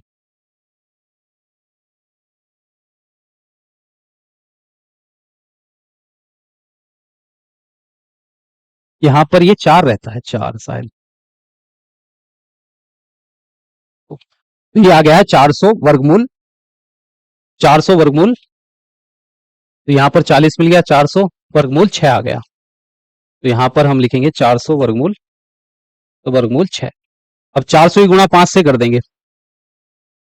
ये समद्विबाहु त्रिभुज का जो क्षेत्रफल निकालने का सूत्र होता है, यहां बटे में 4 रहता है, 4 वजह से 4 रहेगा, तो 4 पंजे 20, 4 पंजे 20, यहां पर आ जाएगा 5, तो ये 5 रहेगा बाहर, तो यहां पर हम लिखेंगे 5, और 5 की गुणा होगी, 5 की गुणा हो जाएगी यहां पर 4 से, तो 5 चौक 20, तो यहां पर आ जाएगा 200 वर्गमूल 6। तो एक समद्विबाहु त्रिभुज का जो क्षेत्रफल है वह आ गया है 200 वर्गमूल 6। अब ये 5 त्रिभुज मिलकर एक रंग का कपड़ा बनाएंगे, क्योंकि 5 त्रिभुज एक ही रंग के होंगे, तो 5 से गुणा कर देंगे एक समद्विबाहु त्रिभुज के क्षेत्रफल से, 5 दूनी 10, और ये 20 वर्गमूल 6, तो ये आ जाएगा वर्ग सेंटीमीटर, 1000 वर्ग सेंटीमीटर आ जाएगा एक प्रकार के कपड़े का क्षेत्रफल। तो 1000 वर्गमूल 6 वर्ग सेंटीमीटर, ऑप्शन नंबर ए इस सवाल का हो जाएगा सही उत्तर। यहां पर ये आपको ध्यान रखना है, समद्विबाहु त्रिभुज का जो क्षेत्रफल रहता है वह होता है b/2 वर्गमूल में a का वर्ग माइनस b का वर्ग। अब हम चलते हैं अगले सवाल पर, प्रश्न संख्या 29। प्रश्न संख्या 29 देखिए, यदि द्विघात समीकरण का एक मूल दूसरे वर्गमूल का व्युत्क्रम है, तो एक मूल जो है दूसरे मूल का व्युत्क्रम है, तो जैसे अगर हम यहां मान लेते हैं, माना दो मूल, इस समीकरण के दो मूल अल्फा तथा 1/अल्फा है, जैसा सवाल में बोला है एक मूल जो है दूसरे का व्युत्क्रम है, तो अगर एक अल्फा है तो दूसरा उसका व्युत्क्रम हो जाएगा 1/अल्फा। अब निम्नलिखित में से क्या सही है ये हमको बताना है। अब मूलों का अगर हम यहां से योगफल निकालें, मूलों का अगर यहां से योगफल निकालें, तो मूलों का योगफल अल्फा प्लस 1/अल्फा बराबर माइनस एक्स का गुणांक यहां पर बी है, और बटे में हर में आ जाता है इसकी घात 2 का गुणांक यहां पर ए है, तो यहां से तो हमको यहां कुछ मिला नहीं है, इसको अभी यहीं रहने देते हैं, समीकरण 1 डाल देंगे। पर मूलों का गुणनफल निकालें, अल्फा की गुणा 1/अल्फा से हम करें तो वह आएगा अचर पद बटे में एक्स की घात 2 का गुणांक, अचर पद यहां पर सी है और एक्स की घात 2 का गुणांक ए है, तो बटे में आ गया ए, तो अल्फा से अल्फा कट जाएगा, 1 बराबर सी बटा ए आ गया, ए की गुणा 1 से कर देंगे तो ए बराबर हमको मिल जाएगा सी, तो ए बराबर आ गया है सी के, तो ए बराबर सी ऑप्शन नंबर सी में दिया गया है कि अगर द्विघात समीकरण का एक मूल दूसरे का व्युत्क्रम रहता है तो वहां पर x की घात 2 का जो गुणांक रहता है वह अचर पद के बराबर होता है, a बराबर होता है c के, उस कंडीशन में, तो ऑप्शन नंबर सी इस सवाल का सही उत्तर है। अब देखिए लास्ट सवाल है, प्रश्न संख्या 30। एक मूलधन साधारण ब्याज की दर से 10 वर्षों में अपने का 2 गुना हो जाता है, ब्याज की दर ज्ञात कीजिए। देखिए कोई मूलधन है, तो मूलधन हमने मान लिया जैसे वह है p, मूलधन कितना है p है, वह 10 वर्षों में समय दिया गया है, 10 वर्षों में जो समय दिया गया है, 10 वर्ष का समय है, वह साधारण ब्याज की दर से 2 गुना हो जाते हैं, मतलब मिश्रधन जो हमको मिलता है 10 वर्ष के बाद, जो मूलधन p पर जो मिश्रधन हमको मिलता है वह इसका दुगुना हो जाता है, मतलब 2p, 2 गुना हो जाता है, तो ब्याज की दर हमको बतानी है, तो यहां पर सवाल में दर निकालने के लिए प्रश्न में कहा गया है, तो दर निकालने का सूत्र होता है ब्याज गुणा 100 और बटे में मूलधन गुणा समय, ये होता है।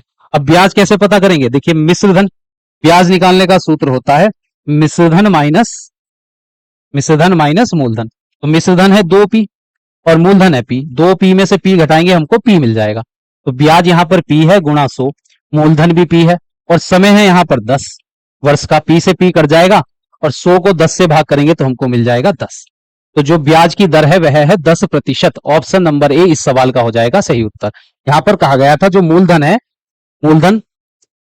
कोई मूलधन साधारण ब्याज की दर से 10 वर्षों में 2 गुना हो जाता है, अगर मूलधन p है तो वह 10 वर्ष में मिश्रधन उसका कितना हो जाएगा, मूलधन का 2 गुना हो जाएगा, मतलब 2p हो गया। अब दर हमको बतानी है, दर निकालने का सूत्र यह है, उसमें ब्याज आता है, ब्याज कैसे निकालते हैं, मिश्रधन में से मूलधन घटाकर, मिश्रधन 2p में से मूलधन p घटाएंगे तो हमको p मिल गया, p से p कट जाएगा, 10 से 100 को भाग करने पर आ गया 10%, तो यह ब्याज की जो दर है साधारण ब्याज की वह है 10%। तो प्रश्न संख्या 30 कंप्लीट हो चुकी है और ये पूरा पेपर हमने यहाँ पर आज कंप्लीट सॉल्व कर लिया है।